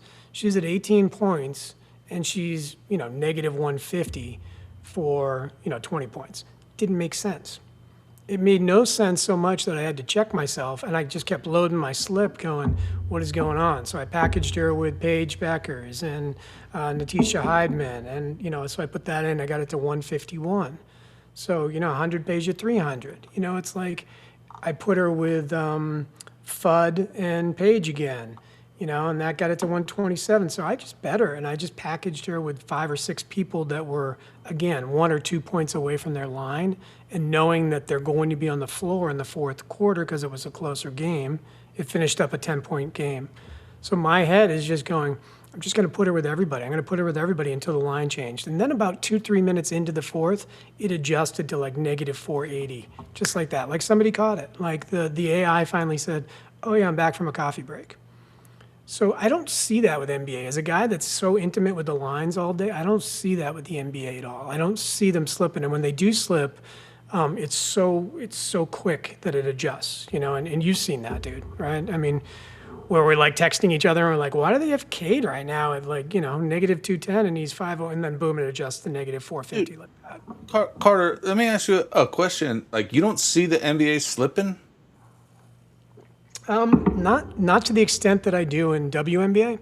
Dude, we just showed a highlight earlier in the episode. I could probably bring it up again, but Dylan Harper last night wanted to come back into the game, but they refused letting him in. Yeah, I'm talking about from an odds perspective. I heard that conversation that you were having about Harper, and as a guy that loves, I just told Hayward the other day. He's one of our favorites. My favorite player right now because he covers his line, he does the dirty shit, and you know what? He has the trust of his teammates. But he plays minutes. But so what happened last night? I don't know. We saw that earlier. Who did we see that with Hayward earlier in the year? And we're like, he wanted to come. Oh, it was Giannis. Remember, Giannis wanted to come back into that game or something. They wouldn't let him come back, and then yeah. That's right. Was it like February? Yeah, it was. Like right around Super Bowl-ish, like that coming out of there. Yeah. Yep. Yeah, I don't know what was up, man. I think if the player says they want to play, it does come down to the trainer, but no, I feel like it has to come down to the player. If the player says I can play, I feel good enough to play, put me in the game, coach. Yes, but and again, I'm not talking about people like their property, but their assets because. Well, no, they are fucking property. They're owned by someone. They're owned by someone. Right? So the corporation has to protect its assets, whether it's a vehicle, a player, well, that's what I'm gonna say. Like, I guess like if there's a potential of him re-injuring himself or hurting the team in the long run, sure, you leave him out. Yeah. But I mean, it didn't appear so to me yesterday that he couldn't play and would be a detriment to the future if he did play. I mean, he's a top 3 player on the team. Yeah, and it doesn't make sense in a playoff game that's close where he is one of the key. I mean, he is on the floor for those last 6-7 minutes. These are the games you're supposed to play no matter what. Yep, I agree. But you lean conspiracy anyway. I get that. There is probably all right. You don't have to be a name caller, guy. There's more to the story, is what I'm saying. You're right on this one. There's more to the story. It's going to come out. Something's up. But to get back to, you're saying there's just more cushion with WNBA on them slipping the books. So yeah, I mean, I just see it more. I just, like even right now, if we look, I'm looking at the real app. If you look at Charles, she's at 12 points. She plays for the Golden State Valkyries. It's a kind of close game, right? It's a 14-point spread. She's got 12 points right now. She's probably going to come back in. So we're looking at her for 15. And if we look at her for 15, of course, she's not on the board. Okay. So these games are shorter, correct? So what's the average scores in the 70s and 80s for WNBA? Yes, but we've been seeing a lot of 80s lately. And I'm talking about without overtime. So one of the things that I'm working on is pace. I feel like that's a very important in WNBA, correct? Yeah, and the books have that. I mean, I feel like their whole model is pace driven, right? And they have all their formulas. And I feel like nobody has really paced the WNBA. Nobody's really sat down and said, what is the pace of this team with this player versus this defensive position, right? And I know it gets all geeky and people are like, holy shit, this is deep. But those formulas get written. Like, we're literally writing that code. How does this player match up against the 3? How do they match up against the 4? How do they match up against this? What is their shot volume? What do they match up against specific players? Once we can figure out the pace, right, and we can actually anticipate, I mean, again, over-under, that's fantastic for somebody like you. But in terms of player props, now we're really starting to isolate when the books are really slipping. So the whole algorithm's job, right, is to take our live line from whatever your chosen book is, let's say FanDuel, and find where they're slipping. So where are they slipping right now? And by slipping, it doesn't mean that potentially they feel their model is wrong. Our model feels their model is wrong, if that makes sense. Right? We've identified the pace is wrong for the minutes, for the shot volume, for the matchup, for the position, for the fouls, for, all of that is considered. I haven't watched very much WNBA, so I'm trying to soak all this in. Is it similar as far as when you lay your lays? Is it like late in the first, early in the second, halftime, so on and so forth? It's just like the same thing you do with NBA, correct? Yeah, I mean, I was in the shower when the game started. I really don't pay attention that much until, the end of the first quarter, and then I don't even turn on the game or look at a box score. I go straight to reel, and I look at the play-by-play, and I see exactly who's been scored. Then I go to the box score, and what I'm looking at in the box score is the first glance is always, and, to give away the secret, let's help the community, right? Points are important, but shot volume's as equally important to me, right? Yep, it's just as important. So if Fudd's putting up 6 shots, but she only has 1, well, she has the trust of her teammates. They're passing her the ball. She's getting usage, right? She has use. So 6 could turn into 12 very quickly, and if she catches fire. So playing her for 5 is a no-brainer. So you can catch her Fudd at minus 600 at 5. So my job then is to find 2 or 3 or 4 people that have similar either pace or potential and put them together to get that to plus 100, put $50 on it and call it a day, move on to the next bet. So that's what I'm doing when I'm capping. At the end of the first quarter, early second quarter, looking at substitution patterns, making sure there's no injuries. Now, knowing that the players and the teams, I kind of know just like in NBA inherently, like who's coming in at what time, I kind of know that with WNBA. So with the rookies now, we've played about 5 games, so we know how the rookies are starting to fit in, and there was a feeling out process.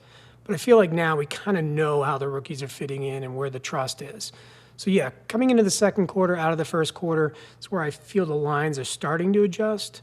But you can still find some value in there. Now, in this sport, do you concentrate more on the stars instead of the role players? It's a good question. Like a lot of rookies are really overperforming, right? I mean, I had to learn. Overperforming? Overperforming, correct. So you are star driven, but you're star driven in the 15s to 20s to 25s, right? Close games, Paige is going to get the ball. Like last night, I bet Paige for 20 points, straight up. And I don't do a lot of straight up bets. But she was, she's going to have the ball in her hands towards the end of the game. So I bet her for 20. Now, I didn't get a lot of great value on it, but it's worth the bet.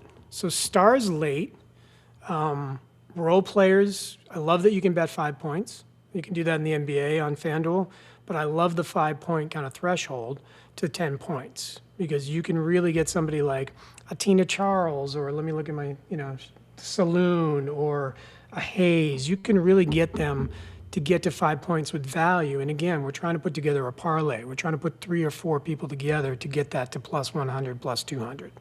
That makes sense. Okay, so a little bit more star-driven. Star-driven, but you're looking really, you're looking at minutes. I slip all the time. I forget to look at fouls a lot. Okay. Okay. Is there 5 in WNBA or is it 6 like NBA? It's 6. Yeah. Okay. So we have 40 minutes in game time. Correct, not 48. 40 minutes of game time, yep. 10 minutes per quarter. Is there a lot of funny business like NBA with rotations? I haven't seen a lot. Like I said, it's a new season. It seems like a lot of a lot of people have fallen down because the rookies kind of taken their spot. But I feel like, and this is something I did want to talk to you guys about, which goes into your question, the WNBA is very physical. Really? Watch a WNBA game compared to an NBA game. Okay. It's like rugby versus like. No shit. I'm being serious. And a lot of the rookies. Do you know what Sophie's nickname is? Scrum Master. The Enforcer, Carter. Okay, it's the Scrum Enforcer. Master. Scrum Master. Yes, I know. She came to Caitlin Clark's aid, and she's a big hero. Yeah, I know. More Sophie talk. Yeah. Oh, look at the uptick. Everybody coming in and talk about Sophie. Look. Now you got 10,000 viewers. Look at that. Yeah, no. I mean, dude, who doesn't love a pretty blonde girl? I mean, come on. Sophie, come on the show. Snoop would love that. Right? Come on. Actually, I have reached out to her to. No shit. Yeah. That's funny. That's funny. I don't fuck around, dude. You know what? Like, if there's somebody I want to talk to, you got me. You got me numerous times on your show. I mean, you go right to the top, brother. Oh, well, you had me at hello, Carter. Oh, dude, I got soft eyes. That's why.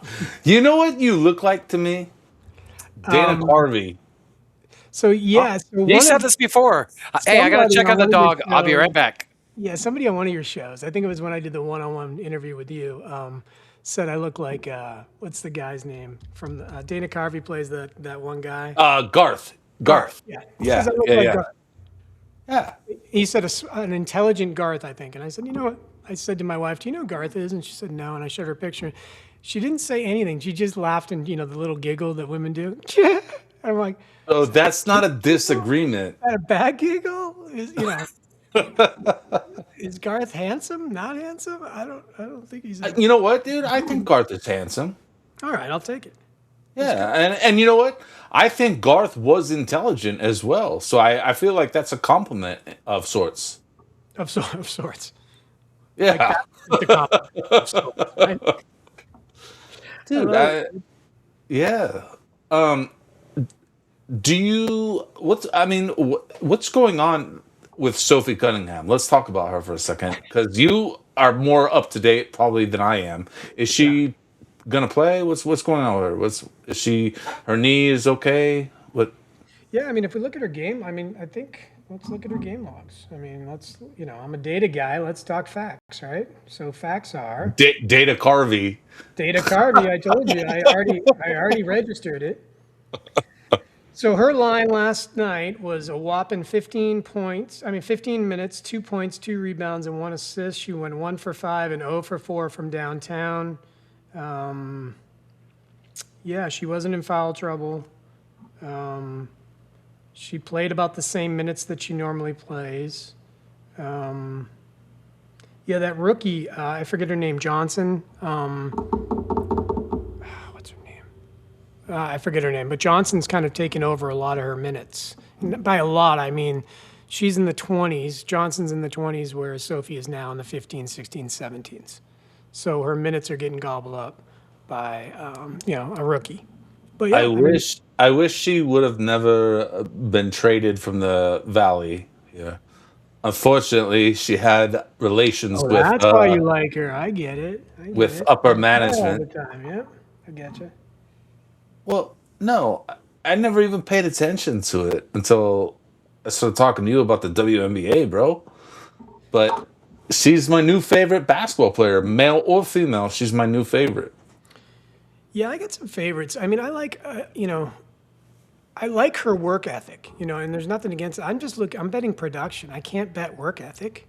Do you know what I mean? It's like, and I can't bet unpredictability. I think the one thing as a betting guy or a guy that's run businesses or put together models, predictability in people, in data, in a couch, it doesn't matter what it is, the most important thing in life, right? I mean, you've got to be able to predict it, and it's got to be even tempered. And with Sophie, it's kind of like one of these things of like, that's what I mean by a live model would help you out with Sophie of like, dude. She is a live model. She's literally a live model, dude. That's so funny. That's so funny. Pin that right there. Is she one of the star players in the league, Carter? Is she what? Is she one of the best players in the league? Is she a star? No. And not as far as performance, but she's probably like a face of the league, maybe. Yeah, she has endorsements. She plays with Caitlin. Caitlin's the the star of the league, that's they play together. Yeah. Oh yeah. Are you? I don't know shit. Real? I don't know shit about WNBA, man.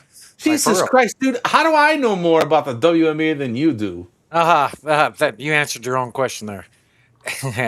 Sophie. You guys were talking about Portland before. I haven't looked into this, but I'm wondering if it's the same ownership group because now the women just went through a collective bargaining agreement. They're getting paid I wouldn't say men's money, but they're getting paid a lot, 10 to 20 times raises from last year. All of them just got a raise. The whole WNBA just got a raise. The whole WNBA, and now they're traveling on their own jets or first class or whatever. They're literally, they've arrived. So I wonder if ownership is Portland 2 teams. Is it deserved? Is this raise deserved? Let's be honest. The arenas are full every single freaking But night. let's be honest, the league is losing money. So the WNBA in Portland's kind of like NBA. Money. I mean, they just got a new TV contract, right? I think they just did. signed a huge deal. They did. So they losing money. Think about the rev share on those deals. How is that losing money? They're subsidized by the NBA. The NBA has to give them money every year just to survive. That means the NBA is losing money, doesn't it? By subsidizing them, how does that hit their balance sheet the wrong way? I don't know. Do you know what I mean? I'm just saying. They have a good Go fan ahead. base too, right? In Portland. Great fan base. Okay. And you know what? You know, again, politics aside, it's a diverse fan base. It's very loud. It's very interactive. If you watch a game on TV, put on the Ion channel or wherever or Amazon. Amazon's carrying the games now, part of the new contract. Just put on a game. Turn down the volume if you want to, but watch the pace, watch the competitive level, and then just look at the fans because the place is packed. And it's pretty crazy, man. It's like, you know, Madison Square Garden on a playoff game, like almost every night. Like there's rarely do you see, you know, empty seats, even late in the season. So again, I'm not getting paid by the WNBA. They don't give me any money. I could care less. I'm not convinced of that. He is an agent. I mean, that's true. That's You never know who's subsidizing my new build on my new model over here, right? Carter, I'm gonna. I'll look into my ticket guide. Maybe we'll go to a Mercury game. I just told maybe the Snoop will family I go. would love to go see Alicia Thomas and sit there and I would love to do that with you, man. Mercury's one of the better teams to bet on as far as player props live. They have a good squad, don't they? Absolutely. Like tonight, Natasha Mack, like she's my number one. I think she's 9.5 points at plus 100. Love Mack. She rebounds. So you got Mack, you got Thomas. They got this new girl. I don't even know how to pronounce it. Nogic. Nogic. Okay. She's a stud. Dewana Bonner, she's a stud. Copper, she's a stud. Damn. Yeah, they're definitely the team. And they're playing the Sparks tonight, and the Sparks are not very good this year. So yeah. Okay. So we got. So Williams needs 3 more. Looks like 7:47 left. They're up by the Lynx up by 23. She's in the game right now, and then Skies. Spikes is still on the bench. What is she doing? She is. She'll come in, hopefully. Well, it's a real blowout. It's 23-point blowout. We'll see. So the Mercury's a good team. One of your favorite teams, right? As we were talking about. Definitely. Mercury are great to bet. I love betting the Valkyrie. The Lynx are an okay team to bet. There's, McBride. Who else do we got over there? Seattle. Seattle's a good team to bet. Toronto is fun to bet. Toronto's almost like the NBA Toronto. Like, they're just fun. They got some ballers. They got a lot of energy. They're an upstart team, because they're a rookie franchise. So there's a lot to bet there. Yeah. Okay, so I'm a little late writing this down. So Mercury, there's quite a few players. Alyssa Thomas you like, right? Oh, yeah. Love All Toronto. right. Mac, you like. Okay, and for rebounds for her too. Okay, and Bonner Duana. for rebounds, yeah. Bonner Okay, for okay. rebounds. Easy 5 points, 10 points on many nights. Watch her pace. What do you like Thomas for? Points? She's a triple-double machine, dude. I mean, Okay. she her line gets set. She's one of those people that, people are hypersensitive to betting. So her lines always suck. And you can't get good value off her. You just use her to package. And usually what I do is I put her down, depending on, usage pace, how she's doing. She's 8 rebounds, 8 assists, 10 points. You package that with 3 or 4 other legs and, it's worth it. Sometimes you can get a little bit of value later in the game. But yeah, she's definitely somebody that the books price, I would say, wrong. Wrong for us, right for them. Okay, is playing on the road irrelevant with betting in WNBA? It's a good question. I really haven't paid that much attention to road versus away or looked at the data, but I'm going to make a note to do it. But there are blowouts. I think you have to be careful. I think a lot of road teams do get blown out, so I don't know if that co-signs what you're saying. But there are a lot of blowouts. You got to be careful. But there aren't a lot. It's not like it's not like the NBA where you get 12 capable dudes on the bench and you're going to see those bottom 4, 5, 6. Right. It's a blowout. They will still play. I wouldn't say star players, but they'll play role players still late into the game and then sub in. Tiffany, Bob, and Henry. Right. You know what I'm saying? Not like an NBA game where a star player's on the bench and they're down by 22 and he's supposed to come back in 8, 9 minutes left in the fourth where he might not come in if they're down that big. Or in Yeah, or you're WNBA. intentionally tanking and you're only down by what, 6 points in the fourth because your B team made a run, but you won't put the A team back in. That's a bunch of bullshit. That goes straight out to Utah. Utah, peace. Thanks. Yeah. Still bitter about that. Oh yeah. Okay. Remember that? Marketing. Oh yeah. And, who else? Who else let us We down? both had parlays on that. That was bullshit. We could have won big money that night. Yeah. I did a pregame with all those guys. I needed 1 point from all those players that didn't come back in. That's absolute bullshit. Bullshit is right. So is the question? Is a lot of your bottom teams in the WNBA? Is there a lot more bottom teams in NBA? Is the competitiveness? Is there a certain amount of elite teams? Yeah, I mean, there's elite teams, but again, as a guy that bets player props, I'm not looking at the record. I'm not looking at, I'm not going in going, oh, the Sparks are 1-3, and they're playing against, Phoenix that's 3-1. I'm not looking at it that way. I'm looking more at it like, what's the matchup? How is Alicia Thomas going to match? Alicia Thomas is a paint animal. Like, she's going to be in the paint a lot. How's she matching up against the Sparks? And when you really look at, who the Sparks are putting on the floor, like tonight, like, let's actually look at them. They're going to have Hamby in the paint.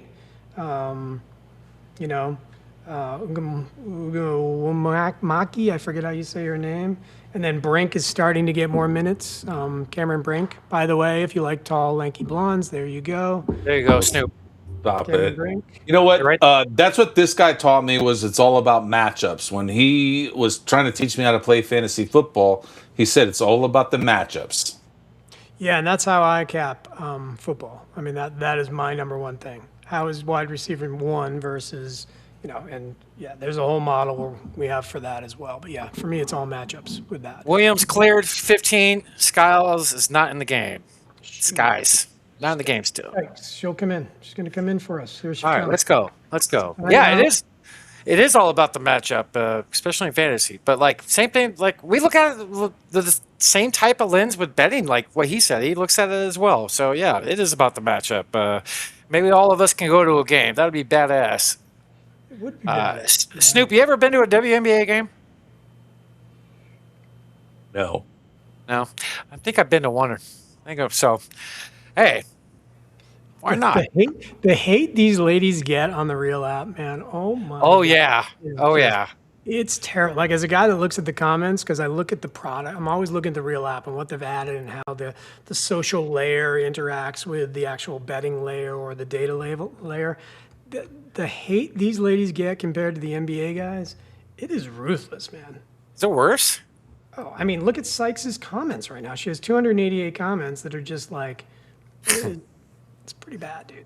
It's not nice. Yeah, those are just internet trolls. I deal with a lot of them myself. I get it. People are idiots. I know. She's not coming in. I hate to tell you, man. I don't know if she's hurt. I don't know what's happening here. All right, this is a blowout too. Yeah, but she should come back in. She's like the energy, the little, Energizer bunny. She should be back in here. We'll see. So I got on my notes. I'm writing down some players that you're concentrating on. So I'm a little slow on writing them down. But I got Thomas, Mack, Bonner. Give out some other players that you like that you maybe already read. I'm looking at my kind of hit list. Courtney Williams with the Lynx. She plays for Minnesota.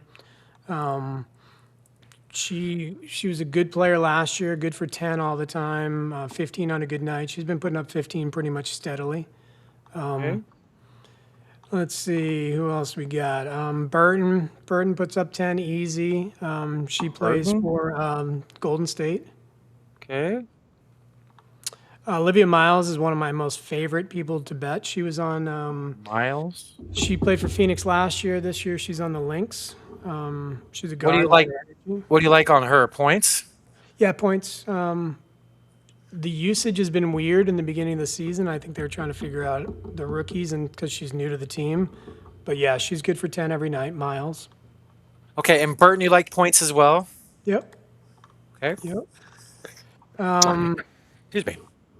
Yeah, I mean, the old steadies, Howard, always a go-to. Howard plays for the Lynx as well, so Minnesota.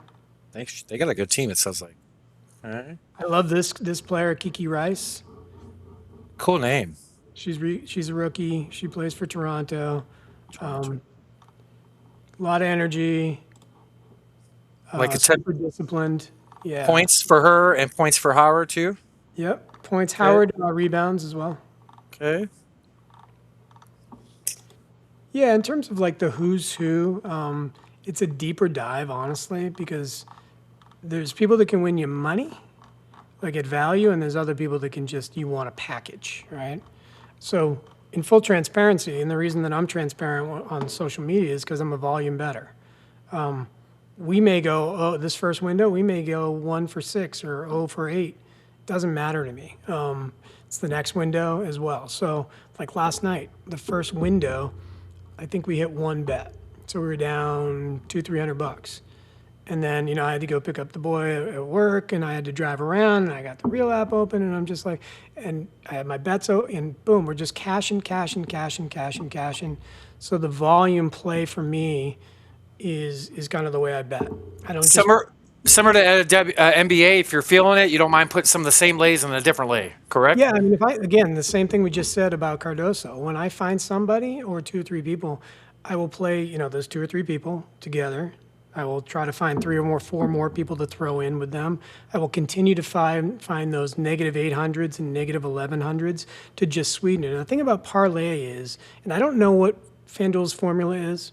I've listened to a lot of like inside information on how they price their parlays and how things work. And it may be so simple that I'm overthinking it, but like sometimes you got 6, 7 dudes in there, or girls in there, and you got, you add an 1100 and you're like, dude, that just juiced it up like 53. And then you add an 800 and that just did up another 100. So adding these lower levels, like somebody at 19 to get to 20 or 18 to get to 20, sometimes somebody will look at that bet and go, it's negative 800. That makes no fucking sense. Why would I do that? You're not doing it single. You're packaging those fools together. You're putting them all together in a lay so you can bet 100 on it with 8 people that 6 are going to achieve their lines at no value, with the 2 that are mispriced or the 2 that you think have the value to juice it all up.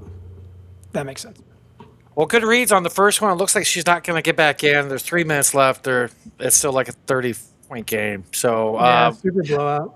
That's all right. We got another game coming up at 7 o'clock. It's Sparks and Mercury. It looks like there's something up. There's no reason. She only got 7 shots up. It's really, really weird. I guess it's just a blowout, and that's why. But is there an underdog WNBA for news? Yeah, of course. Yeah. Okay. That's a good thing to know. Yeah, but I just looked. It doesn't look like she's hurt. Nobody, normally somebody's bitching and complaining in the comments on Reel, and then somebody goes, she's hurt. Right. So Mac, she got hurt and burned us on the hook. She hooked us the other night. Yeah. Yeah. She. You had to take a walk, if I remember correctly. It happens. I had a bad afternoon that day, but we turned around next day. So, but yeah, okay, all right. So maybe this is a game we could pick on coming up. And you don't do any pregame. What's the earliest you do any live betting in WNBA?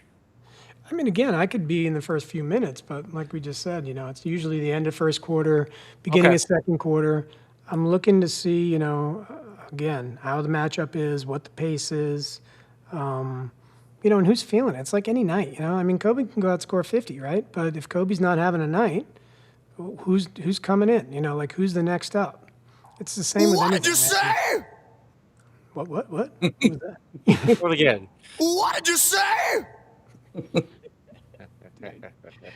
So yeah, I mean, in the first quarter, towards the end of the first quarter, but where I've been making a lot of reads lately, and you noticed in NBA, right?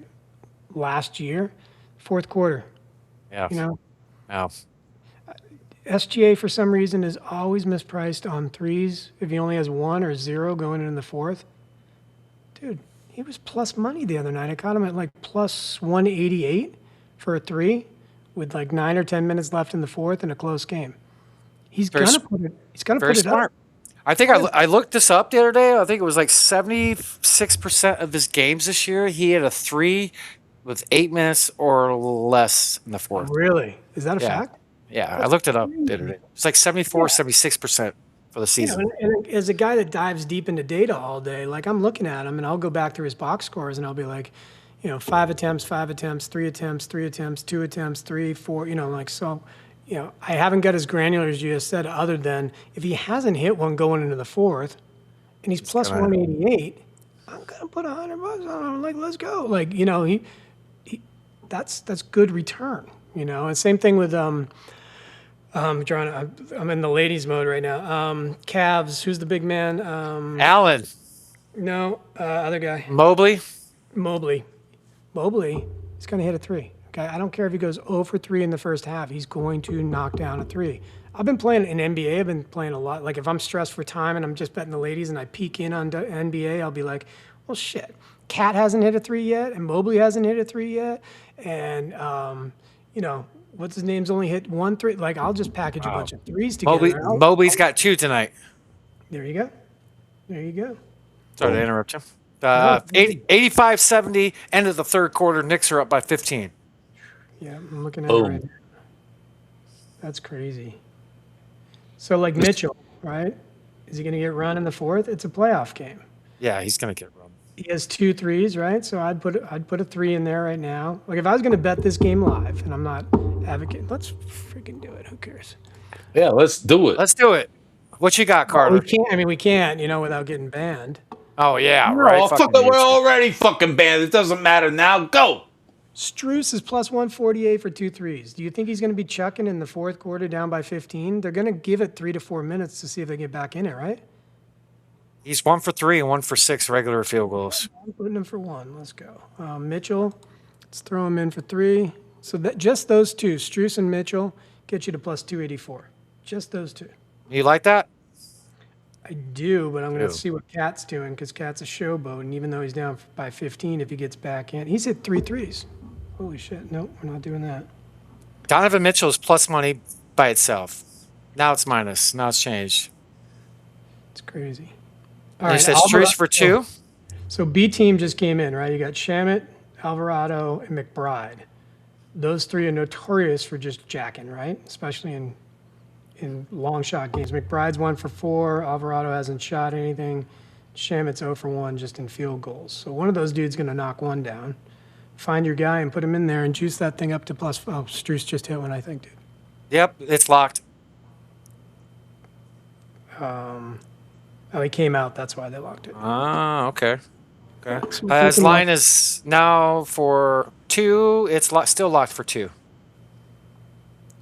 All right. So I'm going to look at who do we like here? McBride, Alvarado, or Shamet? I'm going to go Shamet. Put Shamet in for 1. Oh, he's not on the board. It's not even listed. Yeah. Locking everything up. It's not even worth betting. 1-3 for Donovan's plus money. Yeah. So again, to the same philosophy with the ladies, who's low-hanging fruit that you can push to 10 or push to 15 or, can get to rebounds, right? So how do we package that up a little more? I don't see anything really. Towns to 20. Is Towns going to stay in long enough to get 20? Probably. 2 more points. He's been in the line 2 times. He's 1 for 2. That does nothing. Doesn't even bring us anywhere. In fact, it takes us to negative for some reason. Yeah, it does. Yeah, there's nothing worth betting here, in my opinion. Probably if Merrill for 1-3 is plus money. Yeah. Tyson only had 5 minutes. Tyson. I mean, he was a guy that can average 15 during the regular season. So if he's going to get some run here, he might put up some shots. But I don't want to steer you wrong like I just did with Sykes. It's the exact same philosophy. Yeah, I don't know. I don't like anything here. I'd rather save my money for the ladies later. No problem. I like Mitchell for 1-3. Yeah, I'll bet that with you. Let's do it. I'm doing that. And single, it's plus money. So I'll do that. Yeah. I got him at plus 100 for 2. Okay. Give me for 3. For 3. Just went down. Yeah, 3. He's got 2. So for 3 is the bet, correct? Just double checking. Yep. Okay. Plus money. All right. I'll put that with the link to the show, so I'll do that right now. Yeah, Sykes never got back in, brother.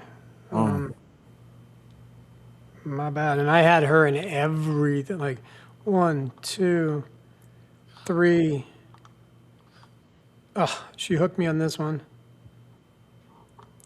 Oh, So man. I got this one to 604. She was plus 604. 100 paid me 704. She's the hook. Ah. Everybody else came in. Ah. Dude, you gotta be kidding me. Damn. Oh, it's all good. I want you. Do you have clips of some of your wins lately? We could show the people to back what you're saying. I mean, some of your slips. Do you have that video board from the other day? The video board. Yeah, with all your. It's in my Can thing you? somewhere.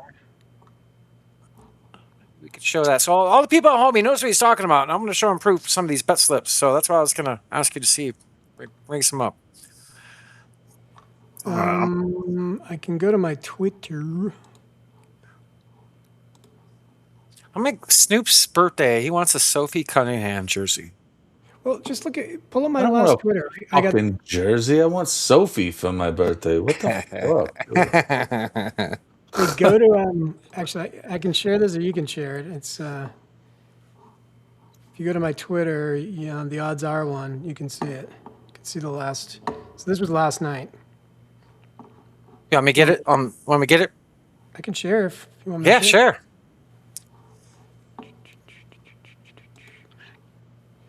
All right, I'm sharing.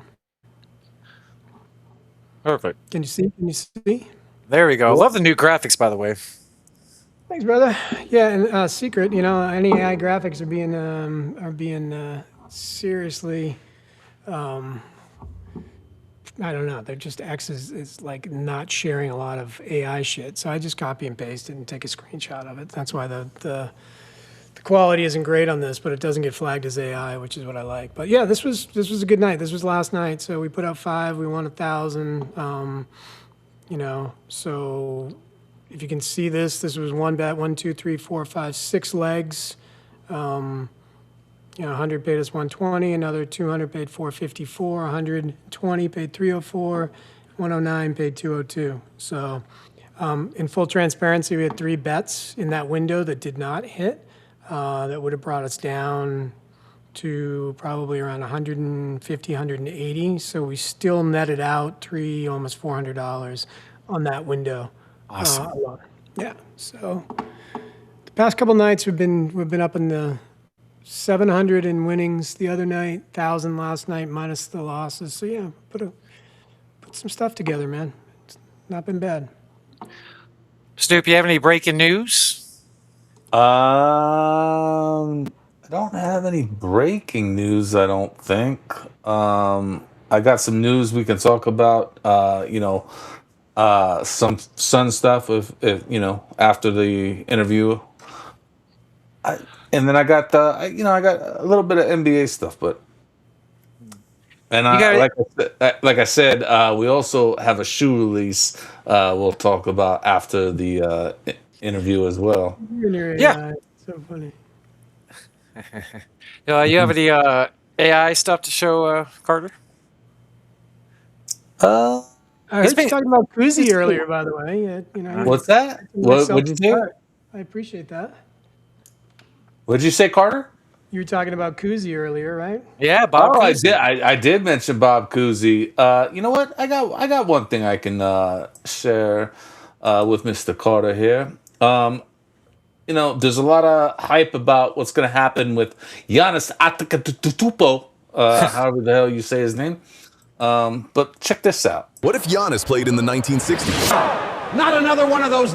Game 1, nobody has a plan. 6'11", 242 pounds. Running like a sprinter, finishing like a freight train. Coaches just point and hope. Week 1, defenders try to body him. They bounce off, like hitting a wall that decided to start moving. Month 1, the only answer is fouling. Send him to the line and pray. It doesn't work either. Month 2, coast to coast in 4 steps in an era where that's not supposed to be possible. Travel again. The league spends a whole week arguing about how many steps that actually was. Some nights they call it every possession. Other nights they just stare and let it happen. happen. Season 1, the numbers are embarrassing. 67 points, 40 rebounds, 0 assists. Just violence disguised as basketball. Then, March 2nd, 1962. Wilt goes for 100, except he doesn't. Giannis is guarding him. Every drive cut off, every putback snatched out the air. Wilt finishes with 43. Still Wilt, but the record never happens because tonight, somebody could stop him. A whole chapter of NBA history rewritten because one player from Athens showed up 60 years too early. Follow for more NBA timelines and comment who you want to see next.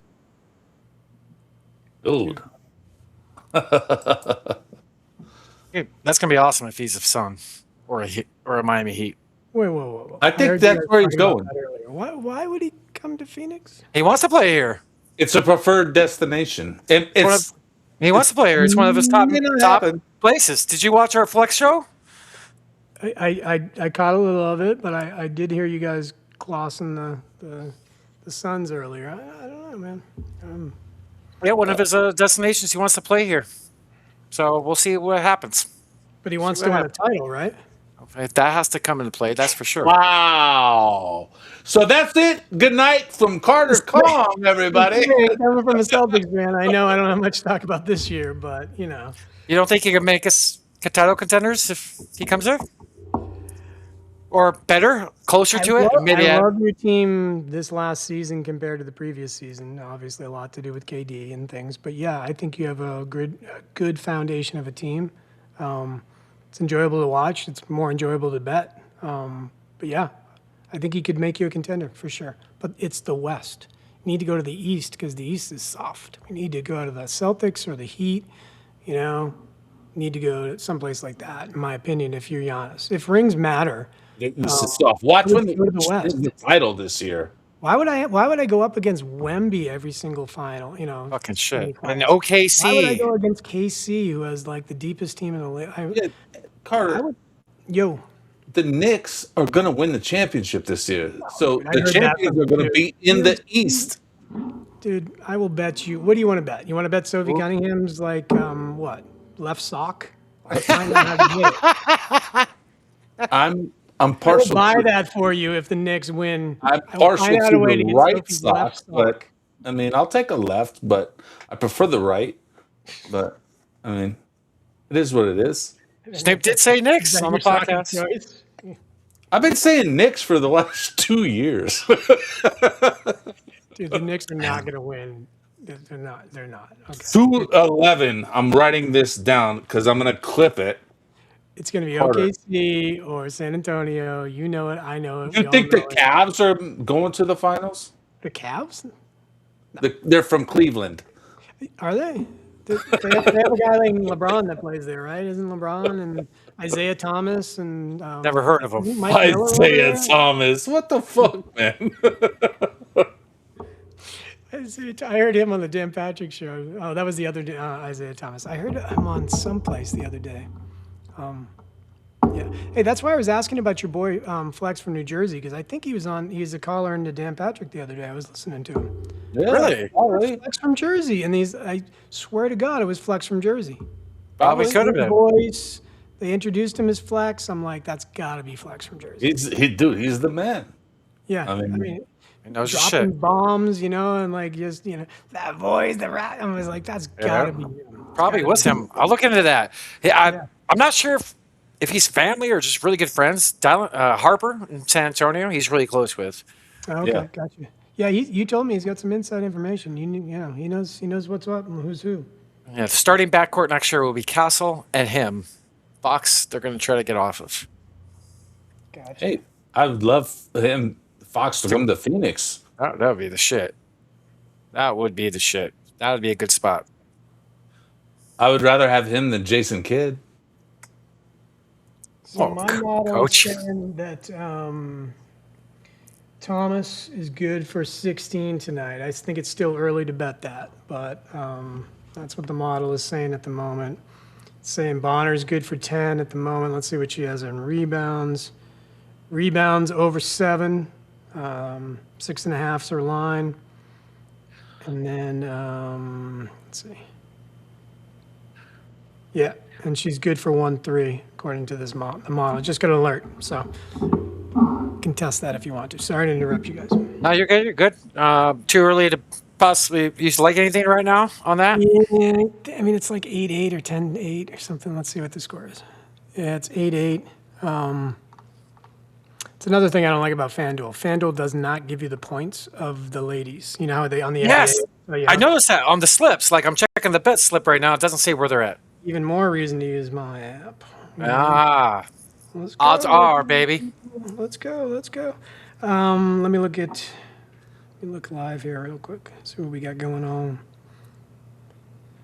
All the people at home, if you're listening, like, repost, and if you got any questions, drop them. If anybody's wanting to give Carter, give him any question you want while he's here. We don't got too much longer with him, so.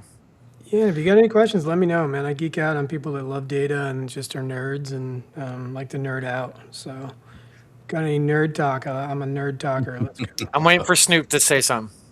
I got nothing. I know, dude, he's so predictable. I knew what he's gonna say.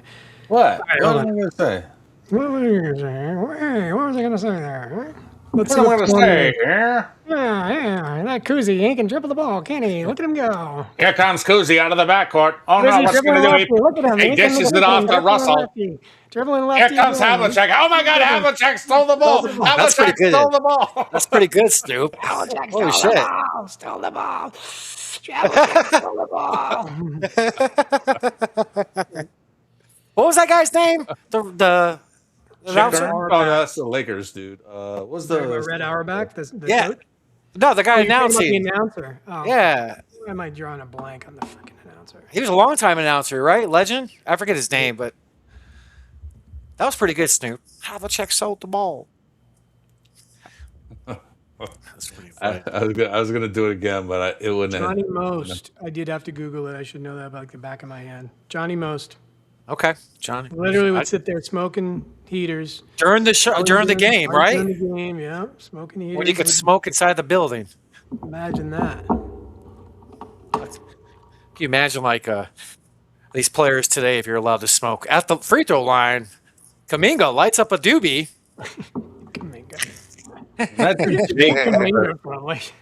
Imagine Jake Cutler throwing touchdowns with a Do model. I know any other players that haven't achieved anything ever that should have achieved stuff? Oh, Kuminga, there you go.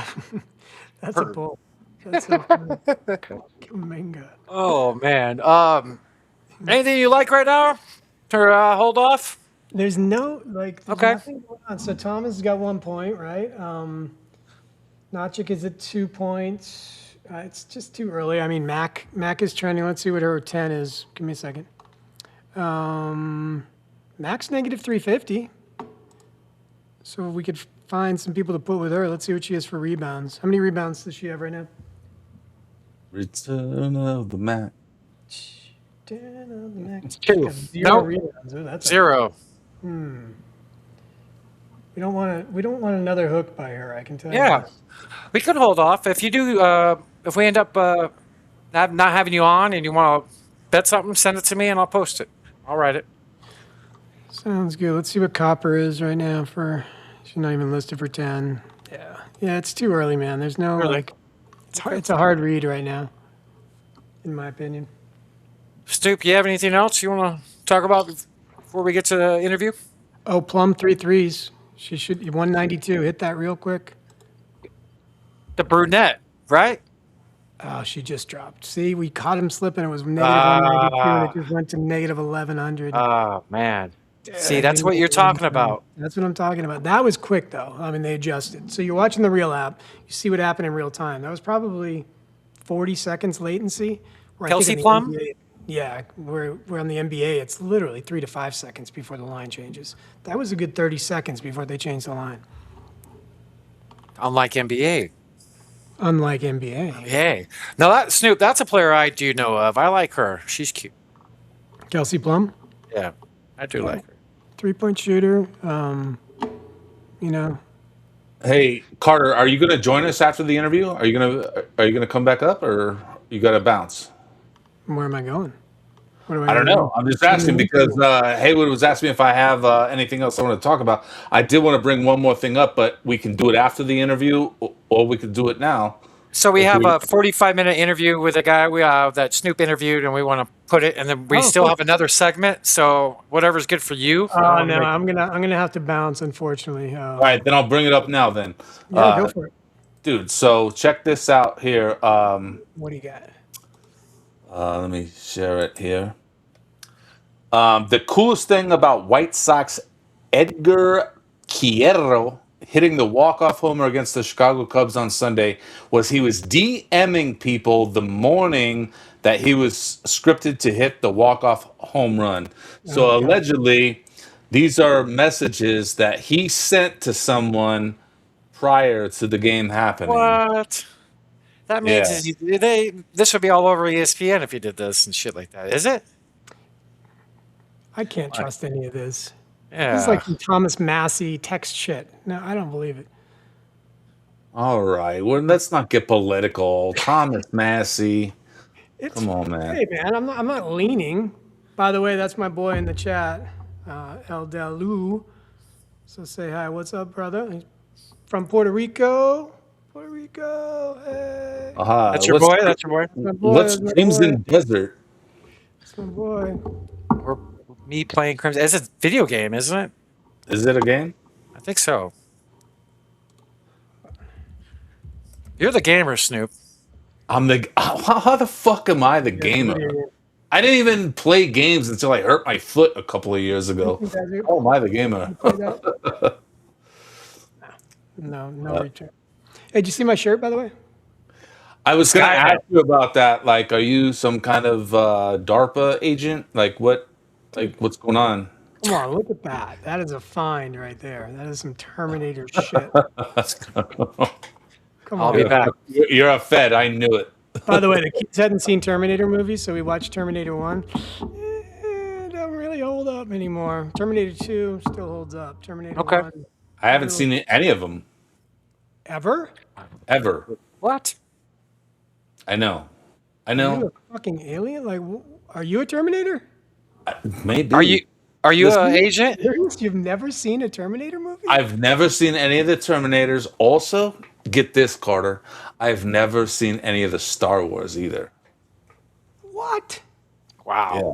You're the guy. You're the one. Have you seen The Matrix? I am the one. Yes, I love it.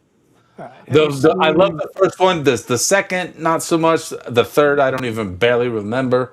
But yes, the first Matrix is top 3 movie. I love the Matrix Atkins, movies. 10 points, real quick. Atkins, 10 points. See what our line is. You know what else was really good? The Animatrix. That was good too. Didn't That was see it. good. I did see all 3 Matrix in IMAX theater one day. Did you? 1, 2, and 3. In It one paid. day? Yeah, it was like a special they were doing. That's a It's one of long my- sit. I hope they served alcohol during that. Right. God, can you imagine sitting for 9 hours of Matrix? Can you imagine paying $43 for a fucking beer? Fuck that. Sneak in your alcohol. Well, I didn't say how you're going to get it. I didn't advocate that you go pay $43 for a beer. Yeah, I don't advocate buying booze at a movie theater either. Yeah. What'd you see of the line, Carter?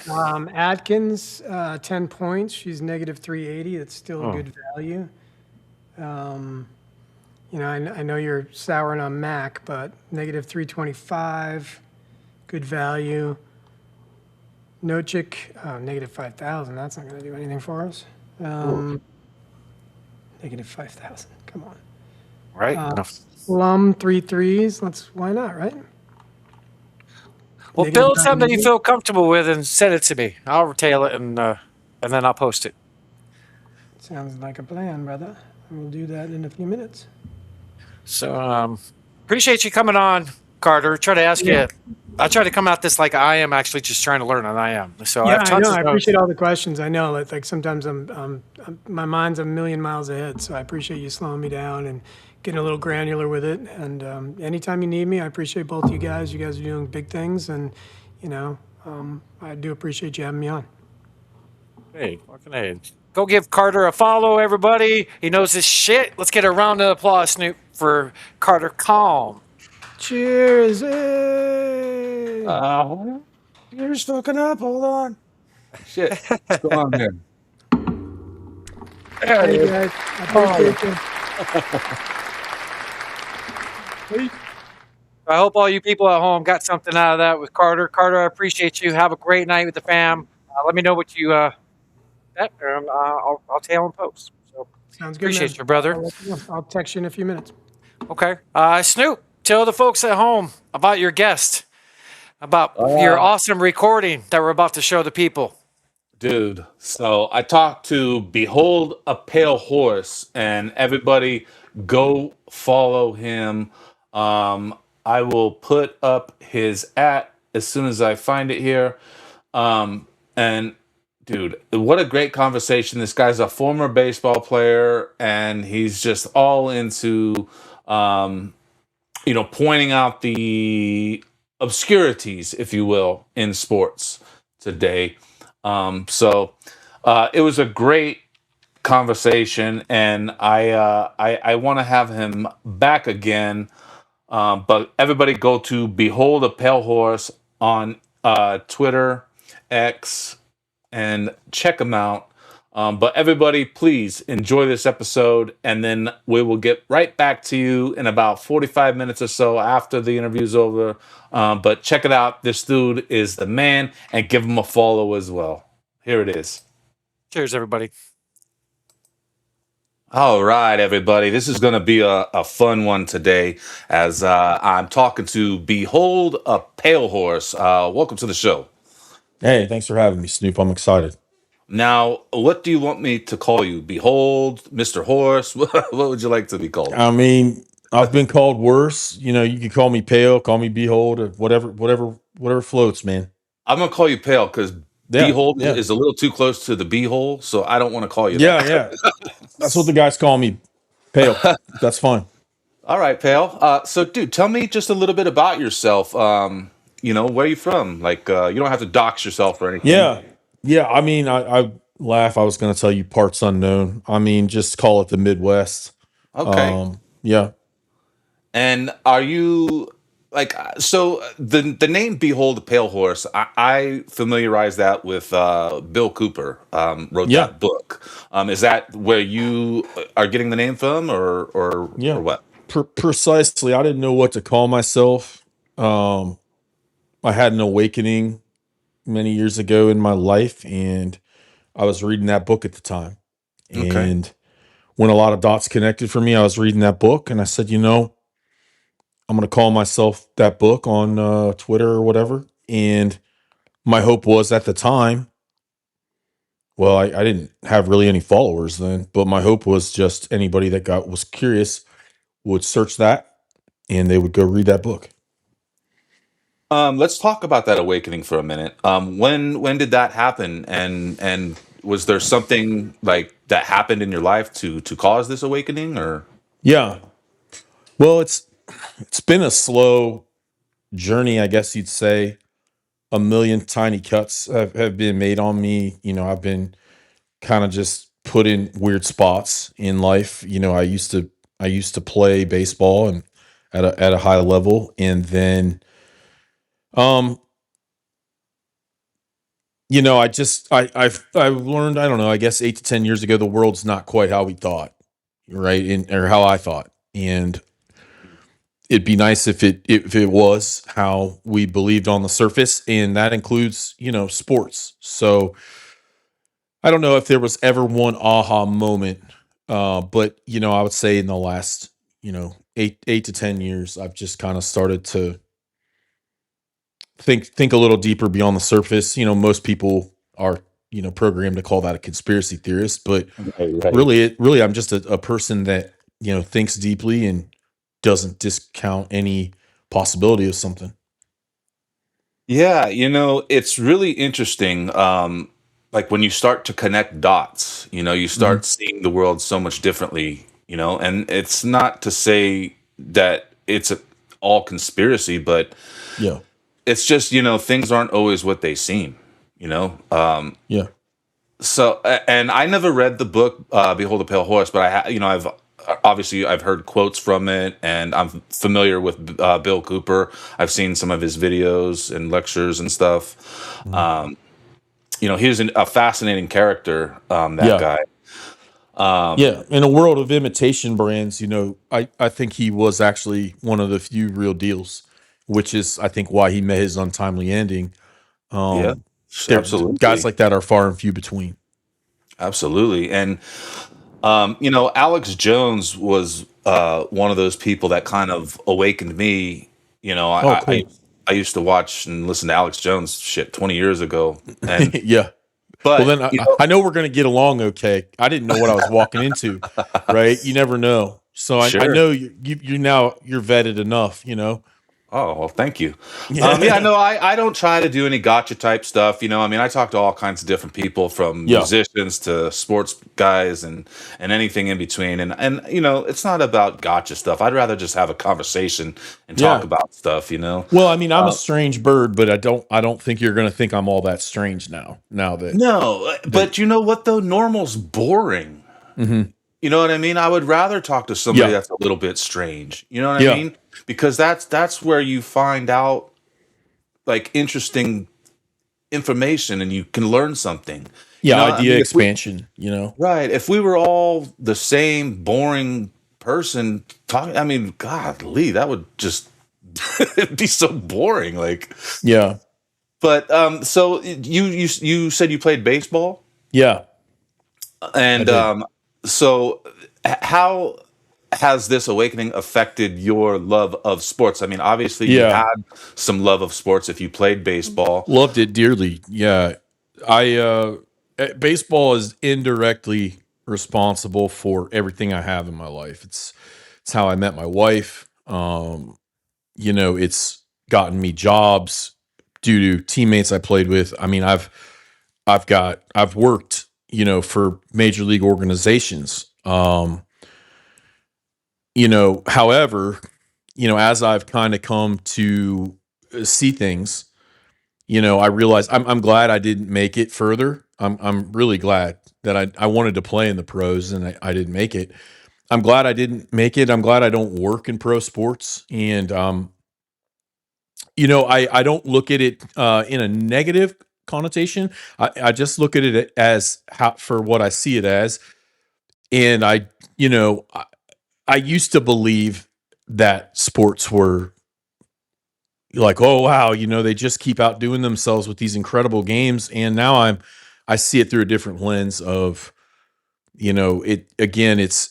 it's not that, it's their, getting these results to kind of like pro wrestling did.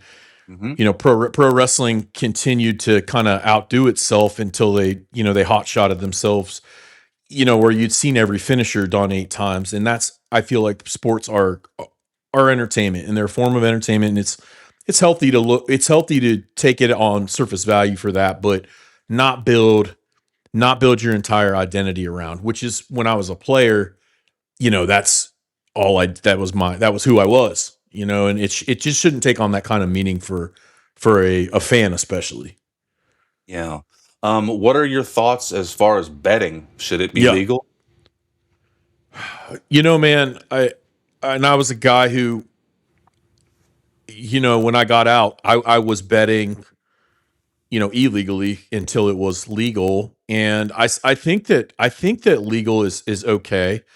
What I do think needs to go is the player props. And we can get into that later, but I think the player props are what's causing the true issue. You're always going to have gambling. It's been around a long time, but I don't think sides and totals are causing the problems that the player props and the betting markets, the stuff you can bet on is out of control. It's out of control, and it does need some, normalization, and it would, I think, improve some of the quality of what we see on screen. So I grew up in Las Vegas, and Cool. I grown up around gambling and sports betting my whole life. Nice. As I get older, and the more and more I learn about entertainment agencies, and you mentioned wrestling, and that it's that all of our leagues, the NBA, the NFL, MLB, they're all entertainment organizations. So therefore, they can control the outcomes if they choose to, and you cannot sue them for that. And a lot of people don't, a lot of people don't know that, or they just bypass that quickly, if they're presented that. So this is where the problem lies with me when it comes to gambling on sports, is that how can it be legal, or why should it be legal if they can choose the outcome? Right. You know what I mean? It's legalized theft at that point. And, the common person's trying to hit a moving target. It also leaves open the door for what people aren't thinking of. I mean, they can essentially, if a guy's bet on to get too many points in a basketball game, or too many receptions, or hit too many homers, there's an easy way to change that. Right. And that's what I believe is going on. And shout out to your Vegas roots. The first time I ever placed a baseball bet, it was the Tropicana Sportsbook. It was like a study hall. I think they had chalkboard lines written on there. I was in heaven. It was really cool. It was a great time. And I miss the Tropicana and the smell of it till this day. Yeah, it's no longer Yep. there. Yeah. They're making way for the stadium to be built there. The Vegas A's, yeah. Yeah, the Las Vegas A's. I keep saying that's where Kyler Murray's playing next year. So I want to pull up a post of yours I got here. All right. And, now we're going to get wild.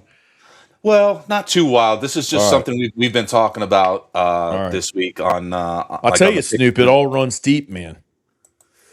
It does. It does. I used to be a ball boy for the Suns. So, I mean, I have a lot of love for sports, and, Okay. it's like, I'm not a hater. I still enjoy it, even though I think that a lot of things are fixed and could be rigged. I still enjoy watching the games. You know what I mean? I love. Sure. I mean, let me put it this way. My little boy loves going to a big league baseball game, and there's something about, just like my dad, God rest his soul, he and I bonded over that for a long time. And, there's still something beautiful about, blending and bonding generations, through that tradition. That's what's good about it. There's nothing like seeing a game at Wrigley Field, man. Like some of my earliest memories were at Wrigley Field, and it's just, there's something that just really captures a part of you when you're just 100%. Like I don't know, it's just like the vibe, It's just like, yeah, it's a beautiful place to just have a combo for a couple hours. That part of the game is definitely beautiful, and honestly, a lot of people don't need to look beyond that. But there is something, I guess you'd say, more at play. What post do you have in mind? Well, the Wembyana stuff has been big this week. So I wanna show this post that you had put up when he dished out that nasty elbow, right? Sure. And then I want to talk about it after we watch this video here. So we got Victor Wembanyama getting a flagrant 2.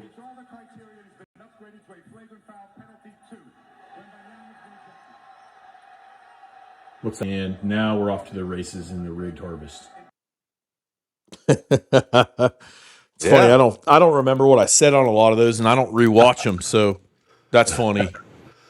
Well, so we talked about this last night on the Pick Is In, and the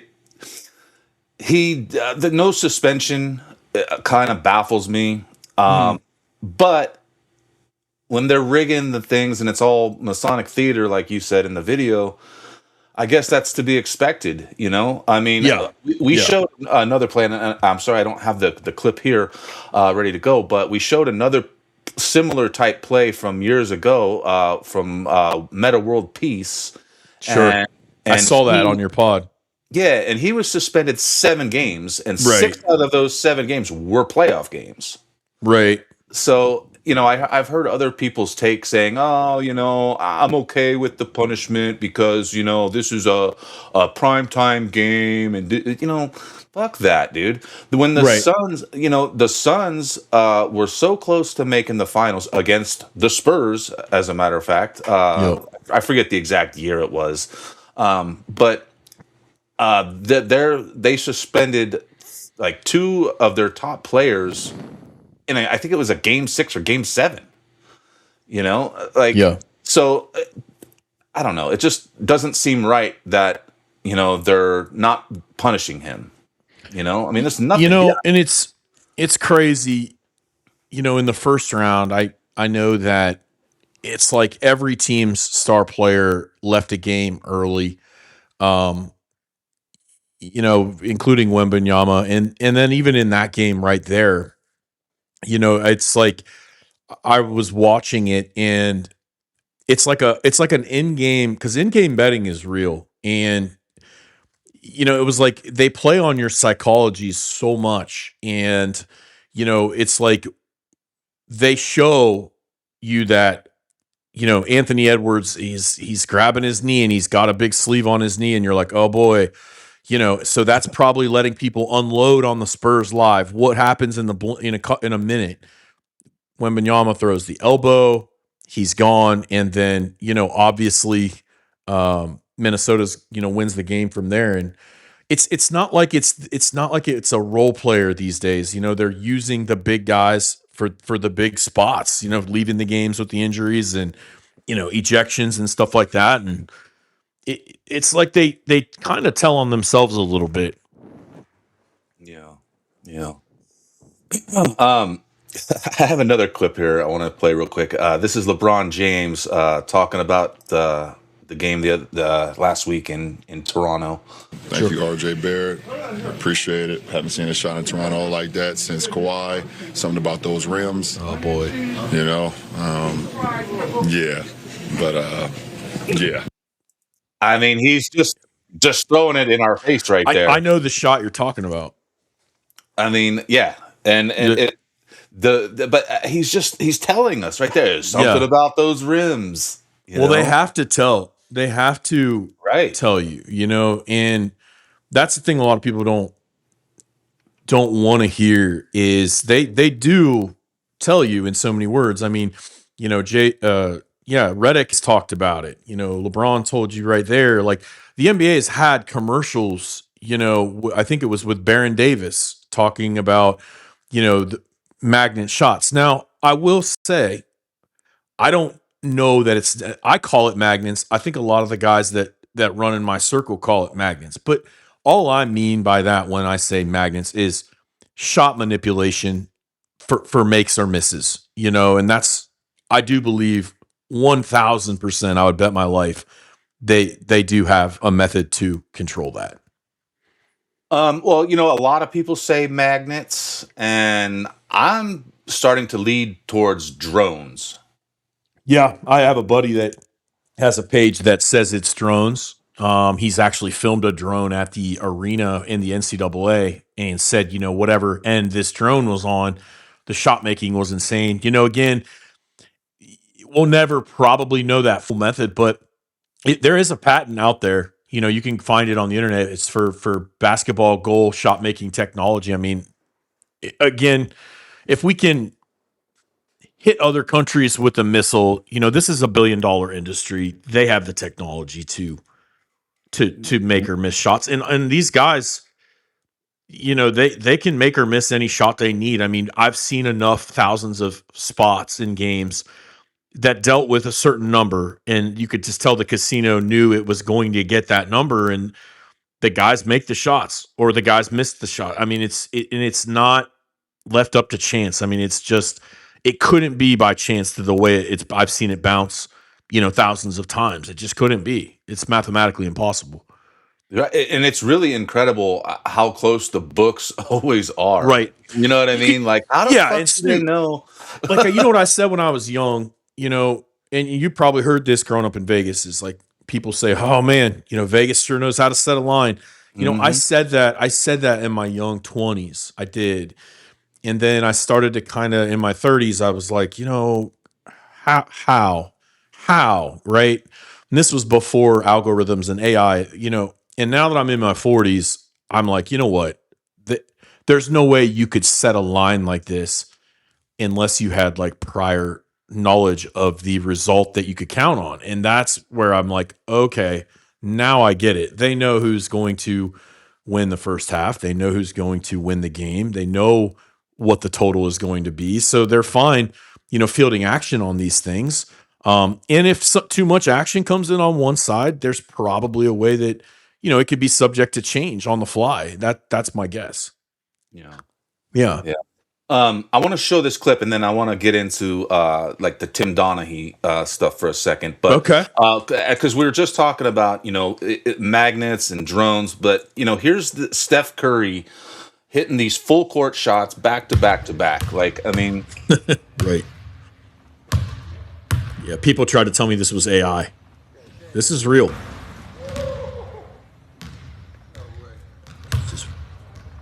Just whooping it up. Look at that.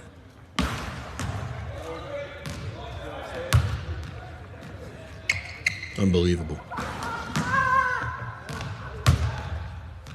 He's having fun with the system there. Yep.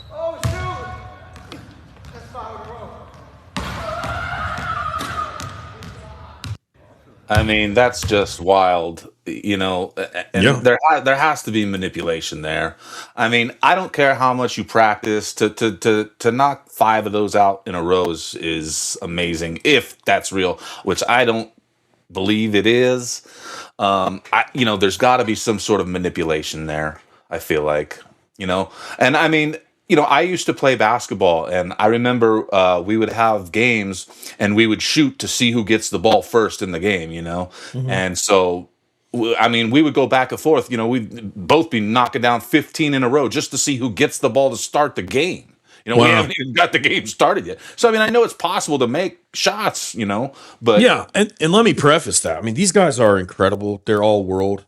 I mean, I've been around big leaguers. I know they're like cyborgs. These NBA players are type of guys who can hit 49 jumpers in a row without any manipulation. That's how good they are. So when a guy scores 16 points and his in-game prop is 17, and then he proceeds to go the second half 0 for 11 conveniently, that becomes harder for me to believe. I've just seen it too many times. I think these guys can make or miss any shot they need to, by hook or crook. Yeah. I have one more quick little video here about manipulation and whatnot. Look at this golf ball right there. The mouse ball with Rory, yeah. You think this is a makeable bunker shot? I don't know. Rory doesn't seem too happy with somebody. What's going on here? Is there a remote control ball there? Oh, and it's going to be hard to control it from the water. So, I mean, the technology is there.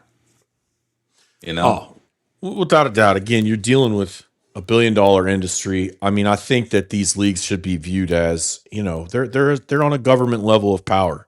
All of them. They have access to stuff, I believe, that will probably blow all of our minds. Yeah. So I'm sure you're familiar with the Tim Donaghy story, correct? Yeah. I remember it as a kid, Kings Lakers, and the Kings soundly outplayed them in that series. And I think that, I'll never forget the Game 7 blatantly, they just gave that game to the Lakers.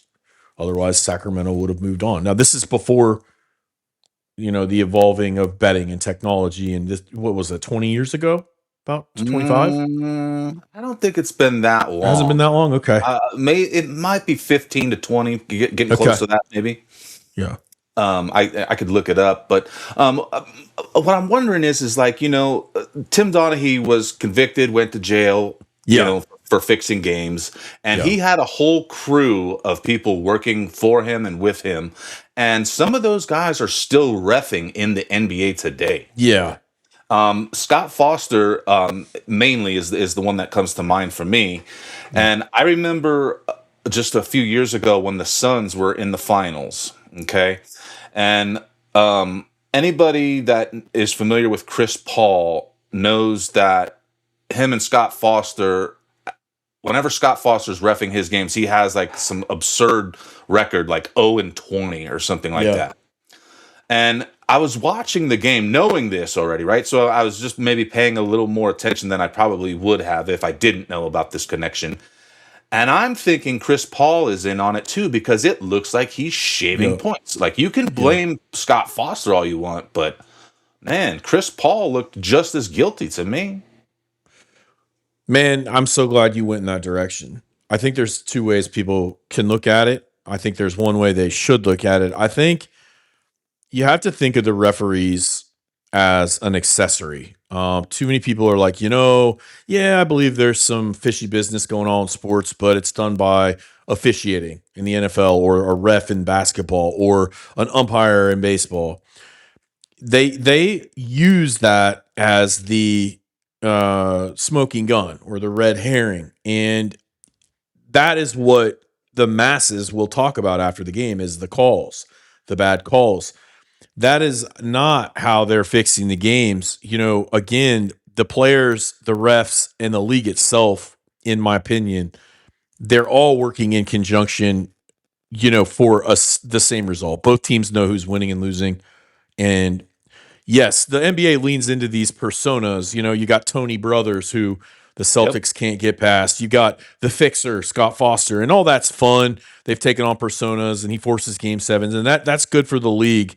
But in actuality, if we're being honest, yes, putting a team on the line 30 times versus 7 is, one way to sway an outcome. But you have to remember, these guys work for the league, and they're not putting a team on the line, 30 times without the league stepping in and saying, hey, wait a second, like the league is, they're following orders from the league. They're not, they're not doing this because of their own bias or their own, they're just, hey, the league's like, hey, the Lakers are going over tonight, and this is how you're going to call tonight's game. And, everybody's going to point the finger at you, but that's what we want. And meanwhile, everybody on the other team's going to go on, hit their unders, on their points, rebounds, assists, so have you.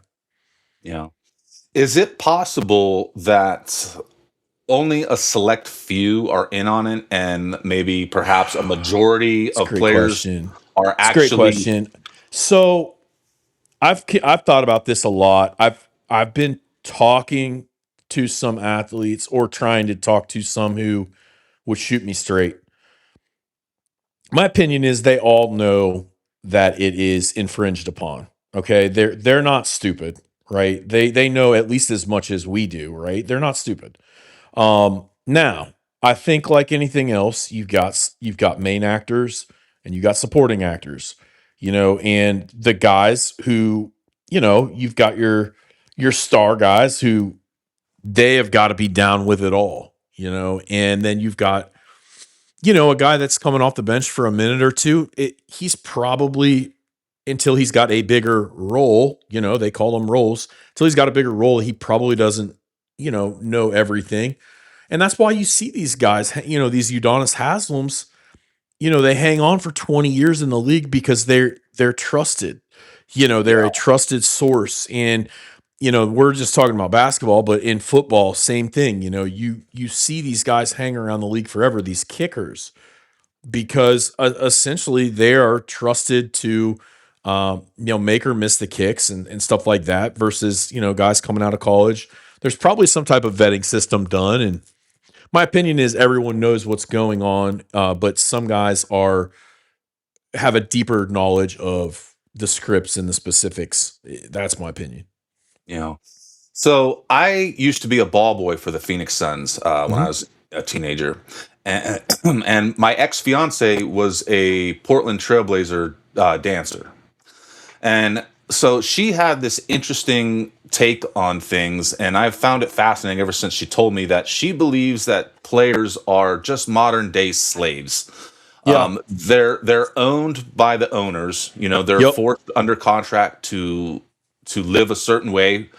Example, they can't do things like go snowboarding or little things like that, go skiing, where they can hurt themselves or damage their body in some way. They have rules as to how they're supposed to live and what they can and cannot do. And although they do get a nice salary, they're just slaves.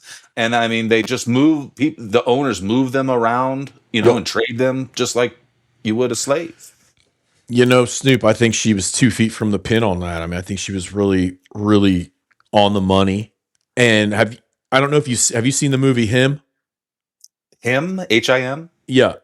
No, I do not. It's a Jordan Peele movie. Check it out. It's worth it. It's a football movie, but I think it goes for all sports. But my point in saying that is, I think it goes way beyond what we know. I don't even know that the contracts are what we're told. I don't know that the agreement is what we're told. I don't know that the money's even real. I think while you're useful, you have pretty much what you need financially. And I think when the league's done with you, they're done with you. And you've got to go find something else to do or continue working for the league or go into broadcasting. And I think as long as you're on the world stage, that you're taken care of. I think once you're no longer useful, and to remain useful, you've got to follow orders. And I think that these teams, there's a very dark side to that. And these NBA players are, if we're just talking NBA, I think they have handlers beyond the owners that they have to appease, and they keep these guys in line. And yes, it is like a slave environment. I think once you're in to a degree, it's you really can't get out. Like if you're an important enough guy, I think that there's guys I think that want to be done playing, and they're like, no, like you're going to play next year. We need you for this or that. And that's why I'm glad I never became a pro, to be honest, because I don't think it's at all what we believe. I really don't. I think that these guys are under a lot of pressure from some very powerful people in a way that we don't really think about. Well, I think it's no different than, like the music business. These artists, they say, and some of them come out and say it right out. We sell our soul. You sign a contract in blood. I don't know if that's I didn't want to go there, but I don't think that there's exceptions to that. And you've heard players. There's an interview with Trey Burke, who went to Michigan, and Trey talks about that. I've heard Derrick Rose talk about it.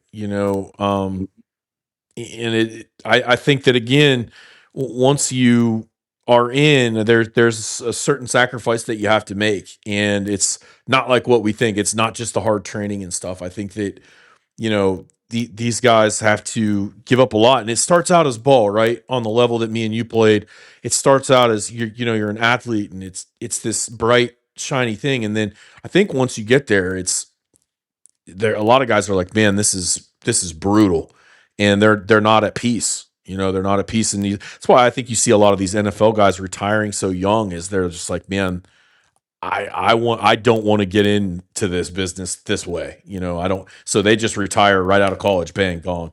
They don't want to go through with it. So I think a lot of them, that's why they turn to substance abuse as well. Sure. Oh yeah. Without a doubt. Without a doubt. And that's one of the tools that they can use to control them is substances. And let's even like sex can be thrown in there too. If you have an addiction to females, they're going to throw every female your way. Yeah. Yeah. Larry Johnson put it really well. He's a former NFL running back. I've talked to him a few times, and cool. In one of his podcasts or clips, he said, essentially whatever your true persona is, like whatever your chink in your armor is, if you have a drug addiction or an alcohol addiction or women, what they'll do is they'll either give you that, or if they want to make up a PR story about you to make you seem, crazy or an alcoholic, or, they're going to use what your real weakness was. And they're going to say, oh, he had a sex scandal, or, oh, he had a drug problem. And, a lot of these stories are not, as we are told, Sure. or, he killed himself because he was suicidal. He had mental problems. Maybe the player had mental problems, but he actually did not, kill himself or, drug overdose. Yeah. Well, like one thing that's going on right now. I'm sure you heard about is it Brendan or Brandon Clark that just Yeah, yeah. this past week. So, like one of the things I learned about the entertainment industry is like they'll give you warnings if you look at all the things that happened with like Tupac and DMX. Oh, You know, Tupac went to jail for rape. That was his warning. You know, Yup. and he didn't shut his mouth, and then he was taken out allegedly. Sure. And I wonder if that's, what happened here with Brendan Clark, because if you know, just last month, I believe it was last month, I think in April, he was arrested, I think, for drugs, so there's the setup, Right, and right. then look, he ODs, they're saying, Sure. and Yeah, that's a perfect, easy thing for them to pull off and say, oh, exactly, well, man. he OD'd. We didn't kill him, he OD'd. Right. Yeah. So I was actually looking at Brandon Clark's Instagram page. I remember when he was drafted alongside Ja Morant. I thought he was going to end up, a great player. If you start out looking at his Instagram page when he's in high school, it starts out just bright, hopeful kid.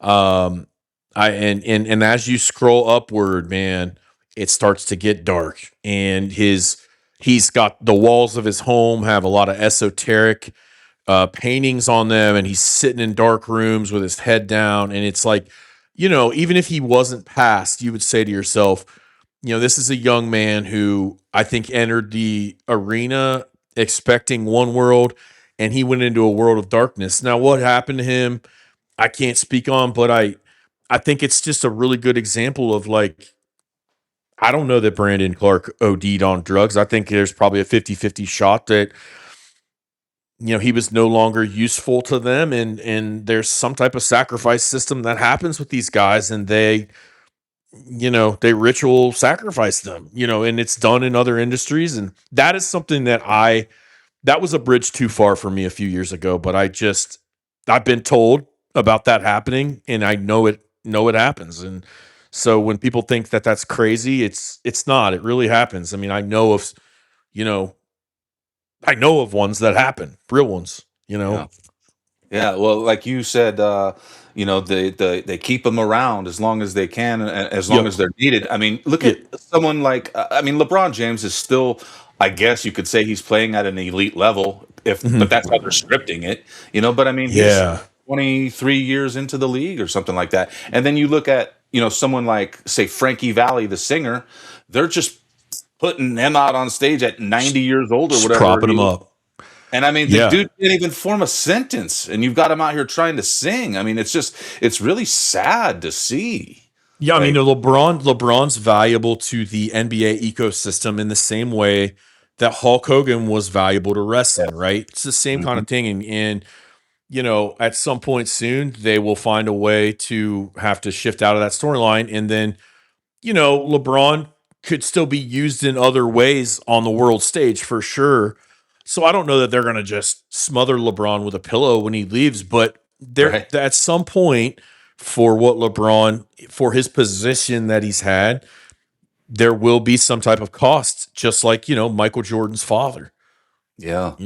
That's a perfect example of, I believe, I do believe Michael Jordan's father was killed. Yeah. Not by who we're told. Not by who we're told. Right. So while we're talking about Michael Jordan, do you think that his first retirement in '93, do you think he was forced to take that break? Or was that just, I don't think it's as we were told at all. I think that it had something to do with, I do think he was in serious debt. And I don't think that's why his dad was killed, but I think it was something like, and the way I believe things now, it's not like he was in trouble with the FBI or anything like that. But I think that something was going on there where they had to get him out of the league for a couple years. And his father also ended up being a sacrifice cost. But no, I don't think it was as we were told. So you don't think his gambling had anything to do with it? Or, and I mean, this is, I know, just your opinion, obviously. I do think it had something to do with it, yes, but I don't think he was ever going to like federal prison for it or anything. Because a lot of people say, he left so Stern could cover for him for a few years and keep him out of like, some type of gambling ring, federal prison. I don't think it was anything like that. But I also don't believe it was because he loved baseball and wanted to honor his dad. I don't think that either. I'll tell you, one of the most surreal moments of my life was sitting in a sports book with Pete Rose. Dude, oh yeah, I met Pete out there at Caesars one time. Yeah, if that's exactly where we were. It was at Caesars. Yeah. Yeah, Pete was interesting to, I mean, he's from a different time, and it's funny when I met him, I had a Nextel phone that had access to the internet. It was like 2004 and walked past him. He said, "Hey kid," he said, "Did San Diego win today? You get that phone got scores on it?" I said, "Yeah." And he said, and I'm like, "No, they lost." He's like, "Damn it." So he was obviously still betting, even then. Oh yeah. I guess one final thing I want to talk to you about before we wrap it up here is your thoughts on like numerology and gematria.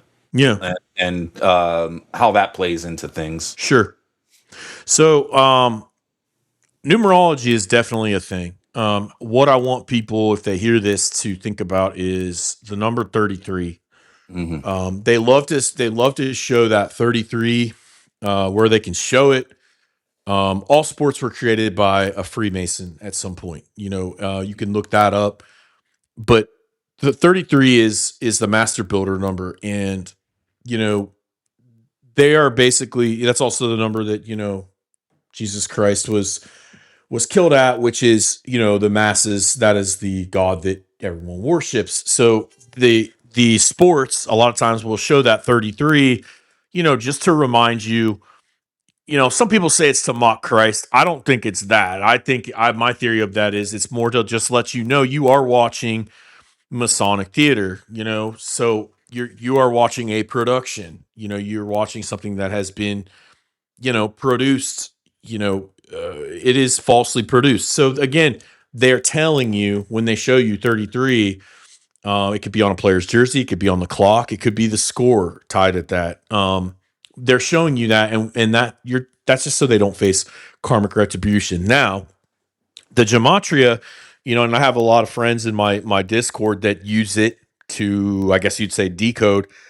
I personally don't believe in that. I don't believe that, we're living by, and I've tried to understand. I don't believe that we're living by some pre-written code that codes all of our lives and all the games.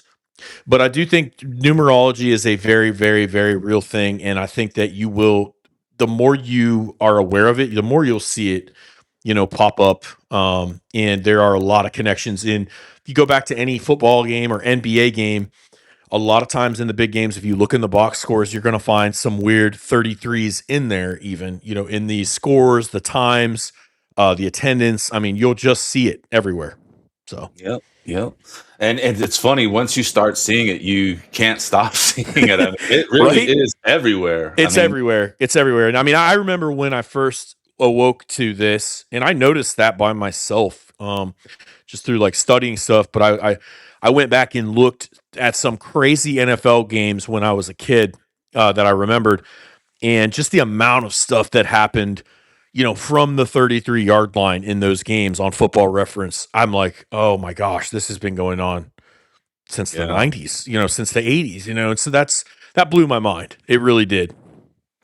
Yeah, it's all fascinating to me, man, and I'm really glad that I got to talk to you today, because it's this is something that's near and dear to my heart, as someone that played sports, someone that's been around sports and entertainment their whole life, and it's just I don't know. Well, let me tell you, Snoop. I mean, it is exciting to this day to be like, I wonder where they're going to go with this one.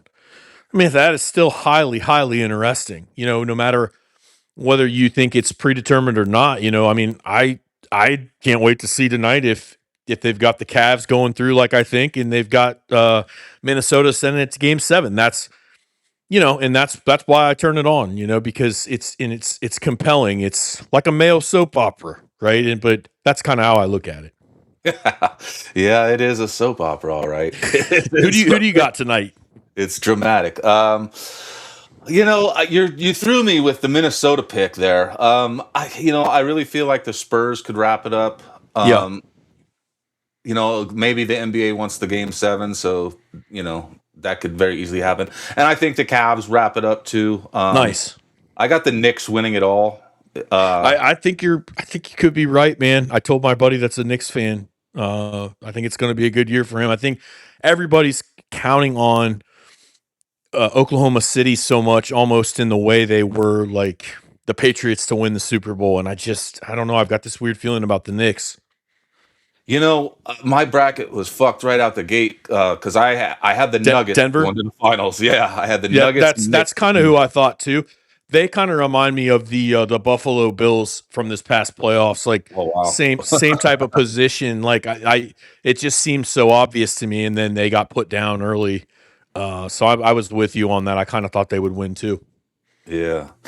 But man, I sure thank you for taking time out of your busy day to talk to me, and I'll let you know when this is going to go up, and I'll definitely send you links. And you're more than welcome back anytime. If you just want to come on and talk, just hit me up, and Dude, I'll great. have you on anytime you want. And man, I enjoy the content you post. Yeah, so me too.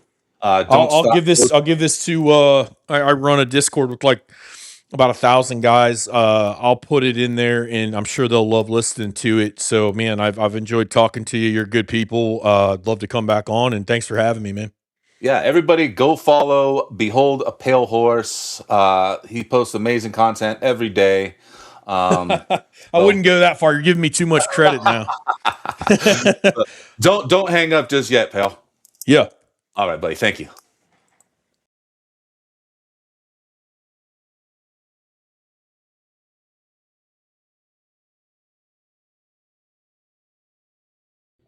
So, dude, what do you think about what Pale is saying?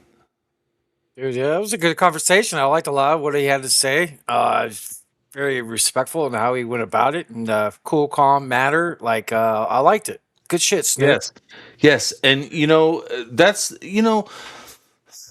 there's something to be said about the calm and cool collect, like you just said.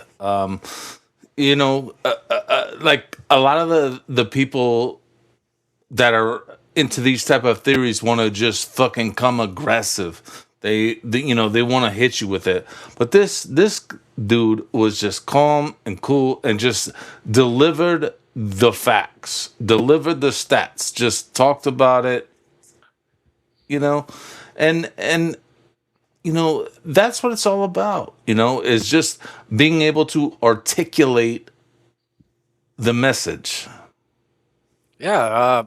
I'm sorry I couldn't be a part of that. Good stuff, Snoop. It was a good talk. Yeah. I would definitely want to be on it next time. And yeah, dude, that was good shit. Good shit. Yeah, I wish you could have been a part of it because, I feel like there was some questions that you probably would have asked him that would have, really fed into the content there. But I mean, dude, he's amazing. We'll probably have him on, I hope, in the future. He's amazing. Everybody go follow at Behold a Pale Horse on X. Dude, he's so cool, that guy. You want to talk a little Suns history? Should we talk a little Suns? Yeah, go ahead. What you got? All right, so let's see. So on this date, folks, so basically in a nutshell, guys, we've been doing this, so we're on once a week. So anything that's happened on this day in the last week, we post. So like on May 16th, 2007, Amari Stoudemire and Boris Diaw, who left the bench after Robert Horry body checked Steve Nash. This is a game that's very sensitive to Suns fans, but it's a memory, and we talk about this constantly. I think you mentioned it in an interview, correct? Right, with the Suns back in the day. You mentioned it, so this is rolling right through it. But let's show a little highlights from that game back in 2007. Good, Snoop? Yeah. All right. Game 5 between the Suns and Spurs from the U.S. Airways Center. Steve Nash, Tim Duncan, both two-time MVPs, but no Amari, no Boris Diaw, and no Robert Horry due to suspensions. Here we go. Steve Nash Awesome dime right there to Sean Marion, who had a huge first half, 20 points, 11 rebounds at halftime. Then Kurt Thomas, the blow-by on Tim Duncan, part of a 20-2 Suns run. They led by 11 after one. Marion for three. It's good. I told you he was hot in the first. 38-24 Suns. We go to the second half. 11-point lead for the Suns at the break. That's when Tim Duncan went to work. That caps a 9-2 Spurs run. They're within 4. And then Nash carving up the D, scooping to the hoop, and it's good. Steve Nash puts his team up 62-53. But end of the third, ball tapped, Bones Berry into the corner. Manu Ginobili, a 3-ball at the end of the third, and we head to the fourth quarter with a 6-point Suns lead, at which point Manu Ginobili picked up right where he left off, bangs a 3 right there to make it a 4-point game. And then Manu Ginobili, once again, is going to get it back from Oberto, his Argentine teammate on that U.S. national team. We got a 2-point game. Manu was awesome, 26-10 in this game. Then Nash for 3, 5-point lead for the Suns with 6:10 to go. Then Nash to Kurt Thomas, plus the bump from Duncan. He says, "What did I do? You fouled him, Tim." 77-69. But Tony Parker with his team down 2 ties the game at 79 with 2.5 to go. Late in the game, under a minute to go. We are tied at 81. Parker the kick. Bowen from his spot, and he hits the 3. Pretty good close by Nash, but it's 84-81 Spurs. Last chance for the Suns, but Nash's foot was on the line. The shot not even close anyway. Gutsy effort from the Phoenix Suns. They basically played 6 guys, and they ran out of gas. I did. So that of Haywood, I was supposed to have highlights of the hip check and coming off, but little highlights from that game. But what's your talk about it? You remember watching this game, Snoop? Dude, no, that was in my my dark years. If you want to get into that, we can talk about that on a whole nother podcast. But no, you know, it's just, you know, we talked about it briefly a couple weeks ago, you know, with, you know, is this shit rigged? Is it just, are they predetermining outcomes? Like, you know, what happened in San Antonio that year was a travesty, you know? It feels like it's still happening today. You know? I want to play a video right now because, you know, just after that interview with talking with Behold a Pale Horse, and we talked about James Goldstein a couple weeks ago. So I have another video, but I asked you if you had any more if you want to talk about for Suns. But yeah, we could talk about that. I want to discuss more about this game, so whatever you think. Yeah. Here, just let's watch this video real quick here. Can you believe this man right here? He loves the NBA so much that he just spends $500,000 a year on tickets. There are some conspiracy theorists that actually believe he's not a fan at all, but he's just the broker that makes deals with the superstars that sell their soul and make sacrifices in exchange for winning championships. If you're newer to sports and conspiracy theories, a lot of people believe that Michael Jordan was hysterically crying, rolling around on the ground after he won his championship because he sacrificed his father's life in exchange to win the NBA Finals. Today, this article came up on my feed, and I could not help but to notice that it was published on June 6th, 6-6.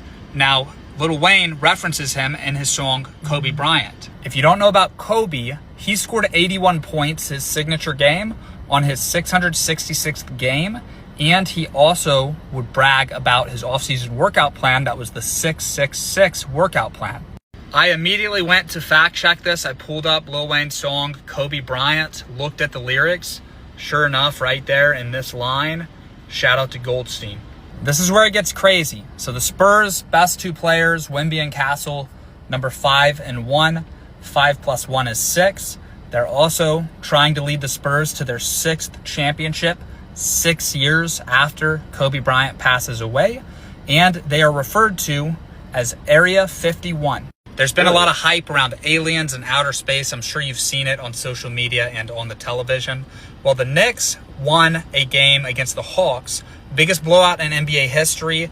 You can check the score right there. They won by 51 points. If the Spurs beat the Thunder and the Knicks beat the Cavs, you're going to have a rematch of the 1999 NBA Finals, which was the Spurs' first championship, Coach Greg Popovich's first championship as a head coach. If you believe this is all a coincidence, you probably don't care, but if you think that there's some truth to this conspiracy theory, well, what better sacrifice could Wemby make than Coach Popovich, his dear friend, his first ever NBA coach, someone who's beloved by all Spurs fans. If you flip the 1999 championship, 1999 upside down is 666, and then the number 1, like Wemby. Of course, I don't really believe in any of this. It's all fake. This is just for entertainment purposes only. And by the way, if you want to make some money off of this, you can get the Polymarket app. Use promo code SPURS. That's going to allow you to skip the wait list. And when you put 20 bucks in, you get 50 for free. Throw the 70 bucks on the Spurs, and you can make 270. Boom, there's your betting line. I mean, you're into that shit, right? True. That was fucking crazy. Right? That's fucking crazy. Yeah. This, how do you pronounce his name? The guy you keep talking about? The guy with the creepy looking guy, right? The hair. He's at the LeBron game, first row, looking at him. What was his name again? Goldstein. Yeah. You know much about this character? I don't. Right. But I have more footage of him, and I have some Shaq stuff after this. Hold on, let me pull this up real quick here. Boom. James Goldstein, something isn't right about this guy. Why do so many celebrities and athletes, and the list goes on, why do they feel the need to take pictures with this guy and hang around this guy? Case in point, here he is with Lil Wayne. And here he is palling around with LeBron James. Again, there is something off about this guy. And he seems to have a strong connection to the NBA, and he seems to have a strong connection to a lot of these athletes and celebrities, and the list goes on. I mean, here he is just recently with Paul Skeen's girl, Liddy Dunn. And again, it's just very bizarre. It's almost as if there is some type of contract required when you get to certain levels, and one of the contracts involve this guy right here. Again, I don't know what is going on, but you have to admit this guy is very strange. And here he is with Kendrick, and again, it seems as if he is around a lot of these celebs and stuff, almost as if he's another Michelle Lamey. I don't know, but you have to admit there is something very strange about this guy. Actually, now I remember, I think I saw him on a sideline of an NFL game once years back. Crazy. Yeah. I got one more little clip of Shaq here talking about how things are scripted. Your rings real? No. Oh. So it was scripted. You knew you was getting them. Of course, all day, every day. Yeah. So y'all knew you was getting them that year. I did. Yeah. There's a script. True story. I never told the story. In the first round, my first championship, in the first round, I forget who we were playing. I hear Phil Jackson tell Gary Vitti, hey, get us some hotels in Indiana, because that's where we're going to play in the finals. This was like before game one in the finals, and like it didn't hit me until we got to Indiana. Your rings real? Wow. I've seen that. That's fucking crazy. It is fucking crazy. And the way he reacted, of course, like, oh. Did you ever hear Shaq say that he was in an elevator with Stevie Wonder, and he swears to God that Stevie Wonder could see him? Yep. Fuck crazy ass story. Yeah, he I don't remember the details of it, but yeah. He's not really blind. Wears the glasses. It's all cover up, but yeah. Yeah, well, dude, I don't think he's blind either. Like, because there's video of him. He was on stage doing a show with Paul McCartney, and Paul McCartney runs in front of him, right? And his head hits the microphone. Paul McCartney's head hits the microphone, and the microphone falls over, and Stevie Wonder catches it. Whoa. Like, there's video footage of that. So if you're blind, how do you catch a falling microphone? I don't know. That's fucking crazy. Right? That's fucking crazy. But hey, I found a little footage of Nash getting hit checked. I'd like to pull that up, unless you got any more other stuff from NBA non-Suns. Go ahead. All right, here we go.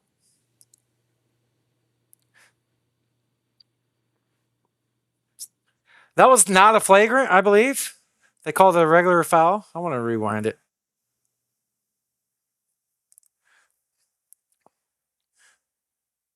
Is he getting ejected in today's day?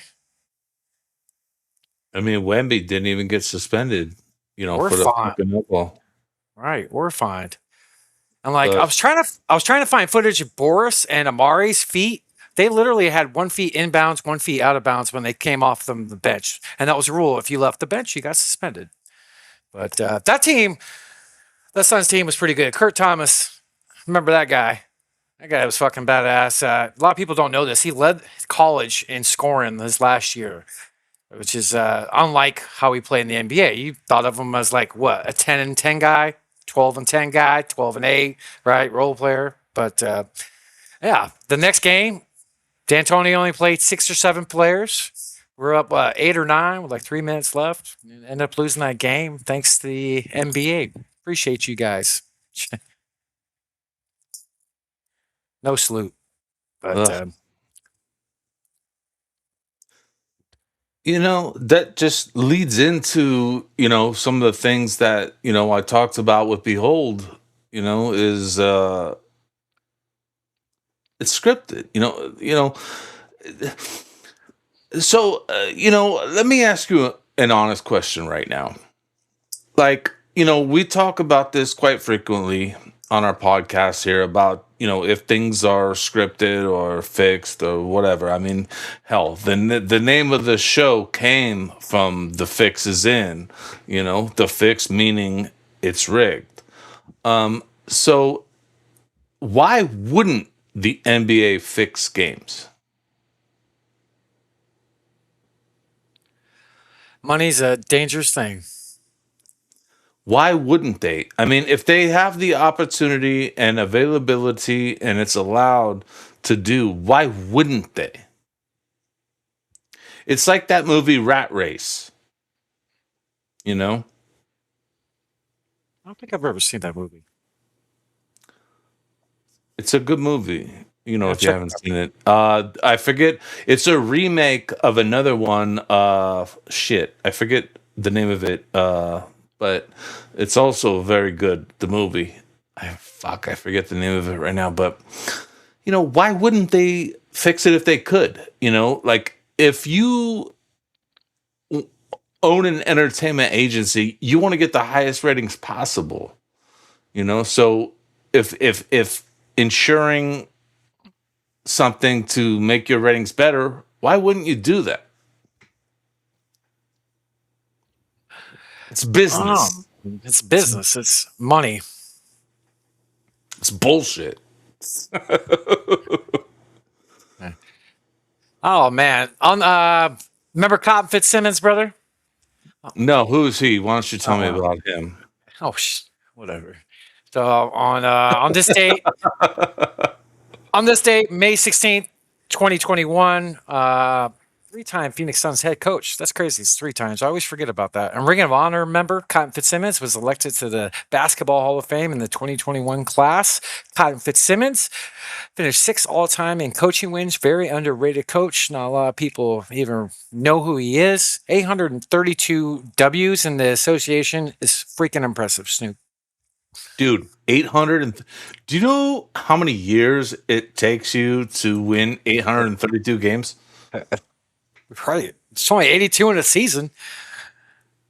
All right. And you're not winning all of them. If you go undefeated for 10 years, you still don't hit that mark. Right. That's really impressive. That's a good point. You go undefeated for 10 years, you don't even hit that. Yeah. But Cotton was the man. Best coach in Suns history. Right? Would you say so? Right? Yeah, and I'll tell you what, man. I met him. He was a fucking gentleman when I met him, and just he was one of those people you feel their energy. Like I talk about it a little bit on both podcasts. Like there's just certain people when you come across them and you meet them, you just feel the vibe from them, and he was one of them. You know, he was something special. Never met him, Snoop, and I've always heard from everybody that met him. He was just got a great vibe to him, good heart. Never heard anything bad about him. You only heard anything bad just from players because he was hard on his players, but that's how he was, He's one of the few coaches. Remember this? If the unit wasn't doing good as a 5, he would pull all 5 out at once. Not many coaches done that. And I forget that he was a 3-time Phoenix Suns coach. There's a small piece there somewhere in between it. But man, guy's a legend, Hall of Famer. Shout out to him. Rest in peace. His wife's awesome too. He's great with the Phoenix Suns family. And I know the Phoenix Suns family take care of him very well over the years, just like you pointed out. Yeah, yeah. We got a breaking commercial break right here. Let's go ahead and see this.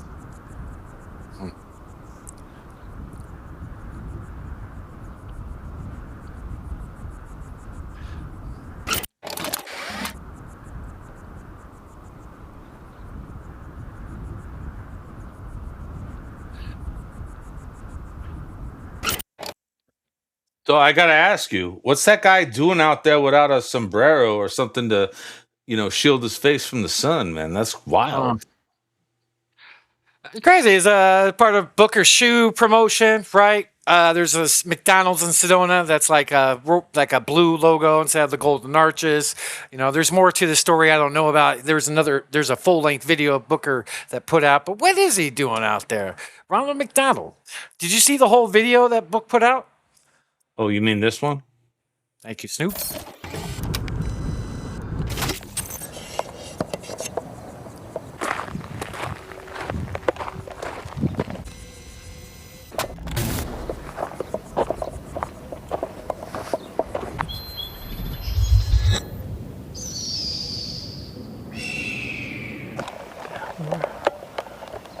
What the?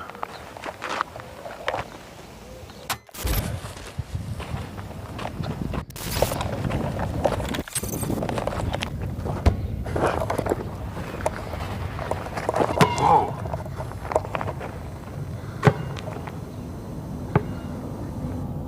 What?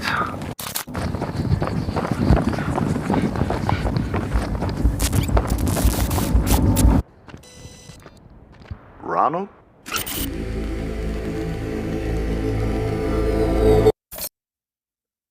It's amazing to me how many people ran with like a conspiracy about this fucking video here. Like, man, I'm a conspiracy theorist. I'm not hating on conspiracy. I'm all for it. A lot of people are looking at the first video specifically, the one with Ronald sitting on the bench with the green shoes, and like they're trying to say, oh, the shoes turn green. Green means go. It means this, that, blah, blah, blah, blah, blah. Like, okay, settle the fuck down. It's just a shoe promotion. Yeah, right? I mean, what the fuck? Even you're saying this, like, come on, people. Right. That's what I'm saying. Me, as a fucking conspiracy, I host a fucking conspiracy podcast. Everybody go check out phoneboothpodcast.substack.com and you'll see it every Monday and Saturday. Like, I mean, come on. Why does that have to be a conspiracy? Like, it's kind of an odd commercial, though, right? So, Book has big things with this shoe line and how he promotes, but that's what it's supposed to be. Is shocking. It's supposed to grab you. Right. You all fucking fell for it. Right. Jeez Louise. You have a lot of people ask you about it this week. Also, Book, if you want to send me a pair, bro, I love your shoes. I concur. They're some of the best shoes I've ever owned. They're comfortable. They are sick too, but he's got the best shoe line in the NBA. Straight up, he does. All of his shoes. He's got tons of them. Would you say they're better than Jordans? Comfortability? Yeah. I agree. I agree. Comfortability. Jordans aren't comfortable. No, they're not. They're just the looks are the number one in the game. Yeah, they look fucking phenomenal. There's hundreds, yes, but they're not comfortable. I have horrible feet, and you know this, Snoop. Like I go try I on don't know shoes. what that means. I've never seen your feet, dude. Well, you've been with me once when I was shoe shopping. I went through like 30 boxes before I even found a shoe. Like I don't care what they look like. It's comfortability. And Devin Booker shoes are some of the most comfortable shoes I've ever had. They're just comfortable as shit. I don't think it was 30. I only counted 28 that day. I had the over. Sorry. Yeah. Typical of you. I want to share something real quick.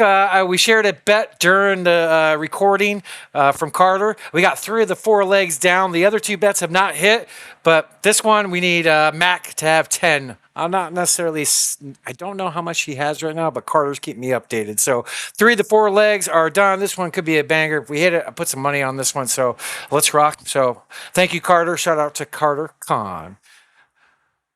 Man, I can't even imagine betting on women. This is a new thing for me. It's a new thing for me, brother. I don't bet WNBA whatsoever. I'm a degenerate and have problems. I've never really gambled on WNBA. No. Now I've doubled down on you're a degenerate. Like I'm definitely sure that you're a degenerate. I trust my brother, so I'll tail his shit. I wish you would put that much trust in me sometimes. Shit, dude. I might have to start betting women's pickleball or something just to get some trust built here. Like women's pickleball. Is that a thing? Women's pickleball? Well, it must be. Oh man. Suns history. I got a little bit more. Let me see what I got. You got any Suns history or Suns stuff you want to talk about? Probably. Go ahead, brother. Oh, you know what I do have? This is not Suns history. It's all right. Well, it's NBA? It's basketball. All right. It's basketball. And it involves our favorite player, Kobe Bryant. Kobe the Bean Bryant. And this is him watching Bam break his record. What if Kobe stopped Bam's 83-point game? Oh, hell nah. Not on my watch. Send me down there now. All right, whatever Kobe. 83 points. 83. You let a man score 83 points on you. I don't even want to hear it. You know how many free throws he had? How many times did you just hand him the ball and say, here, please, take 2 more? That's not basketball. That's a charity event. I watched that game. I watched grown men just move out of the way. Like he was a car and they were traffic cones. Traffic cones with jerseys. And the refs. Don't get me started on the refs. Every time he breathed on someone, it was a foul. He shot 40 free throws. 40.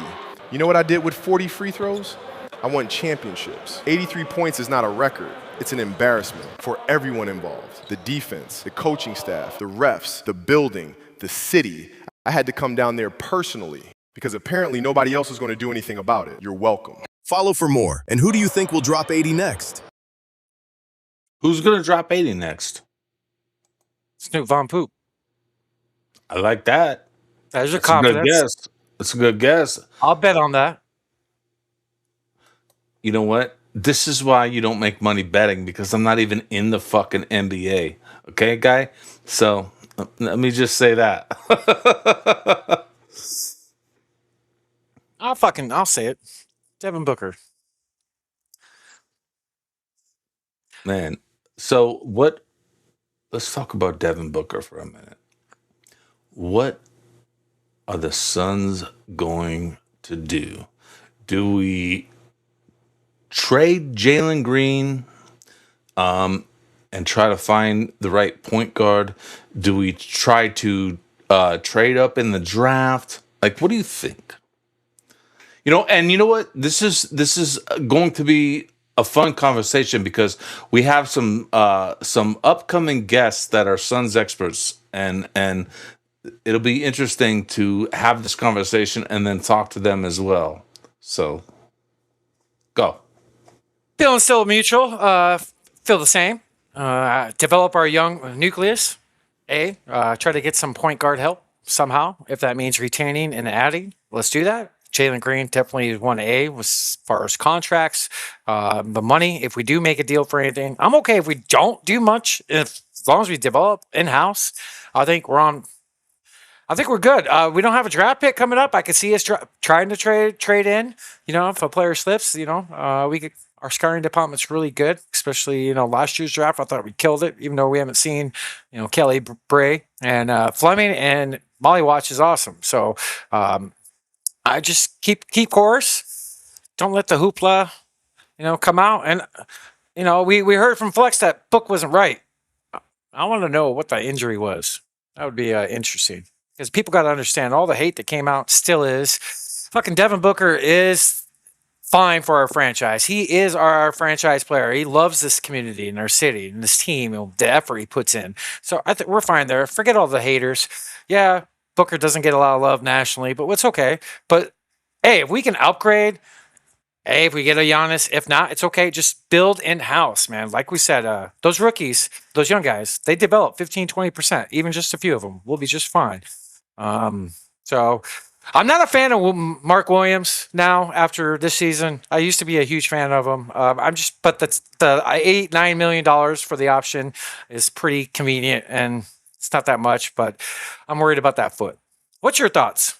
I wish I got paid $9 million to fucking work like 39 days a year. I think it was around there too. You know what? I want to give a special shout out to a local place called the Brookside. Shout out to the hometown heroes. Love that place. Anybody in the West Valley of Phoenix, go look this place up. Best place to watch any games on Sunday during the season. This place is awesome. Great owner. Great owner. Shout out to Brookside. He's okay, the owner. He's all right. Oh, interesting. I got another Arizona sports history with the Suns. If I'd like to share, Snoop. This date, May 16th, 2000, the Phoenix Suns lost semifinals 4-1 to LA. It was KJ's last ever final game. So I got some highlights of it. Am I good to go, Snoop? Yeah.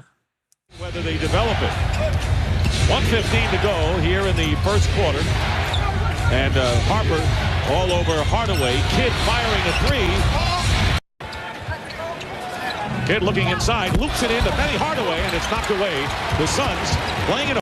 He's averaging 6 boards, 6 offensive boards. And another turnover by the Phoenix Suns. Winning the series tonight. The Lakers obviously not anxious to play an extra game later in this week and give the Blazers an advantage with the rest. Well, Kobe Bryant picking up his third. You're trying to come out here, Dick, and just try to get it down to around 10 to go in the last quarter. Excellent job on the double team.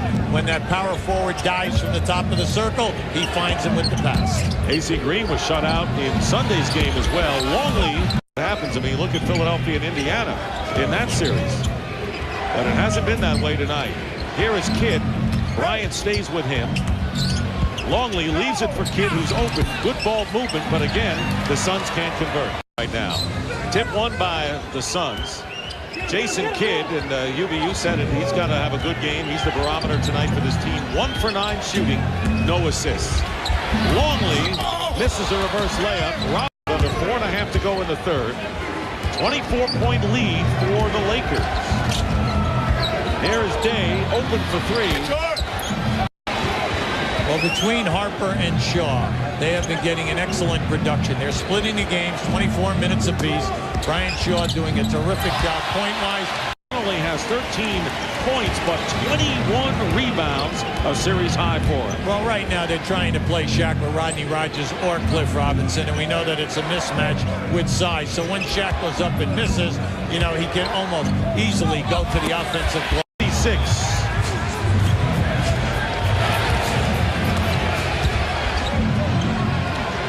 Here is Robinson for three. In and out. So Snoop, the reason one of the reasons I'm pulling this up because it was just an ugly game for us. I think KJ only played like 6 or 7 minutes, but the Jason Kidd, Luke Longley, Penny Hardaway, Clifford Robinson. Do you have some memories from this team? No. Not at all. No, because I had already moved to Vegas. Okay. Was that 2000? So I think the Lakers were Yeah, champions that year. I moved in the end of '95. I was already gone by then. Jason Kidd with blonde hair. Yeah, that's a sight. That's a sight. What do you think? Should he come and be an assistant coach? I mean, we already have Steve Nash as as an advisor type role, someone to guide the point guards. Is Jason Kidd necessary? If he can contribute, hold on. contribute. Before you answer, this is also a follow up part of it. Is Jason Kidd necessary, and do you think that he could be a distraction as an assistant coach, trying to recruit players to make him the coach? Like, is he a good fit? As long as he knows his role, knows his lane, I think what he can contribute would be great. If he's looking outside of his lane, then God, no. Dude, you know what, dude? That's such a political fucking answer. It's the truth. No. He can't come in and wanting to be the head coach. We got a head coach, and we got a really good head coach. If he wants to contribute and be an assistant and know that, and I'm just being real. It might sound political, like canny, but yeah, he could probably give a lot to this team. He probably could. He's got roots here. So if he knows his fucking role and shuts his fucking mouth and doesn't try to, I mean, listen, they've already fired him 3 times. Has it been that many? Right? Yes. Is the trading including, right? One of the firings? Because we traded him away, right? Yes. And then did we fire him when he was a coach? Yeah. All right. How long did he coach for here? I should know. You have to look it up. See, dude, you're supposed to be the knowledge of this podcast. Right. Hey, I'm not the fucking stat guy. All right. More homework for Haywood, but know your role, guy. Yeah, take my own words. Right. Do you have any more Sun stuff or anything at all you want to bring up, brother? No. No. No. I got nothing. All right, I got let's see here. Hold on a second. You got no more AIs? You all fold up there? You can play an older one too if you want. Older ones are badass.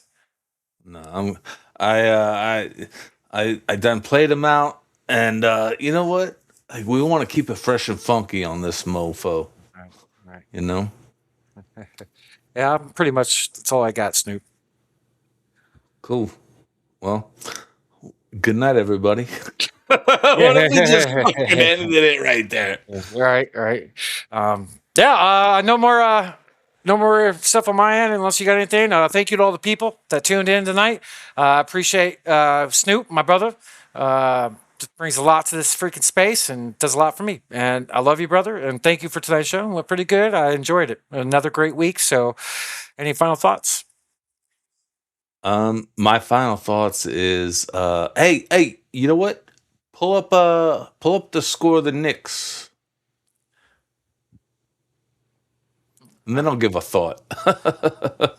There we go. 93-109. Knicks won. 2-0 lead now in the series. All right. There you go, Snoop. There you go.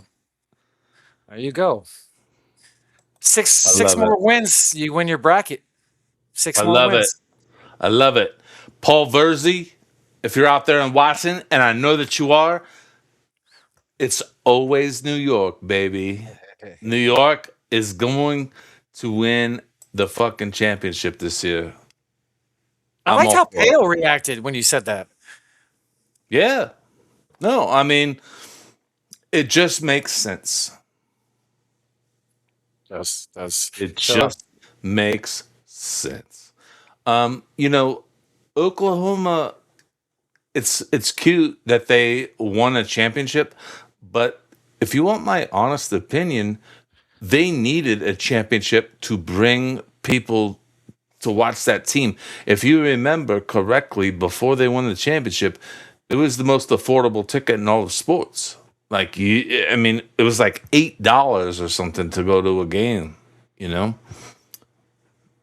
Now they're the champions. Now they're sold out, you know? Like it needed to happen. All right, so if the Spurs play the Knicks, how many games is that going? If that happens. It's got to go 6. Minimum, right? Okay. That'd be a great fucking series. That would be a really good series. Get both teams healthy. There it is, folks. Knicks and 6. You heard it here. Sounds good. Looks good. Looks good. Shout out to the Brookside.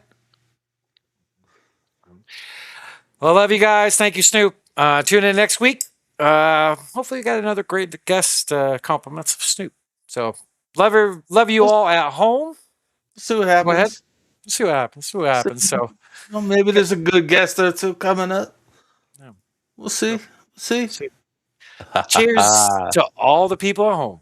Love you guys. Until next Thursday, win some money, enjoy life. Love you guys. Have a good night. Also, cheers to the people that don't have a home. It's for everyone. Good night, everybody.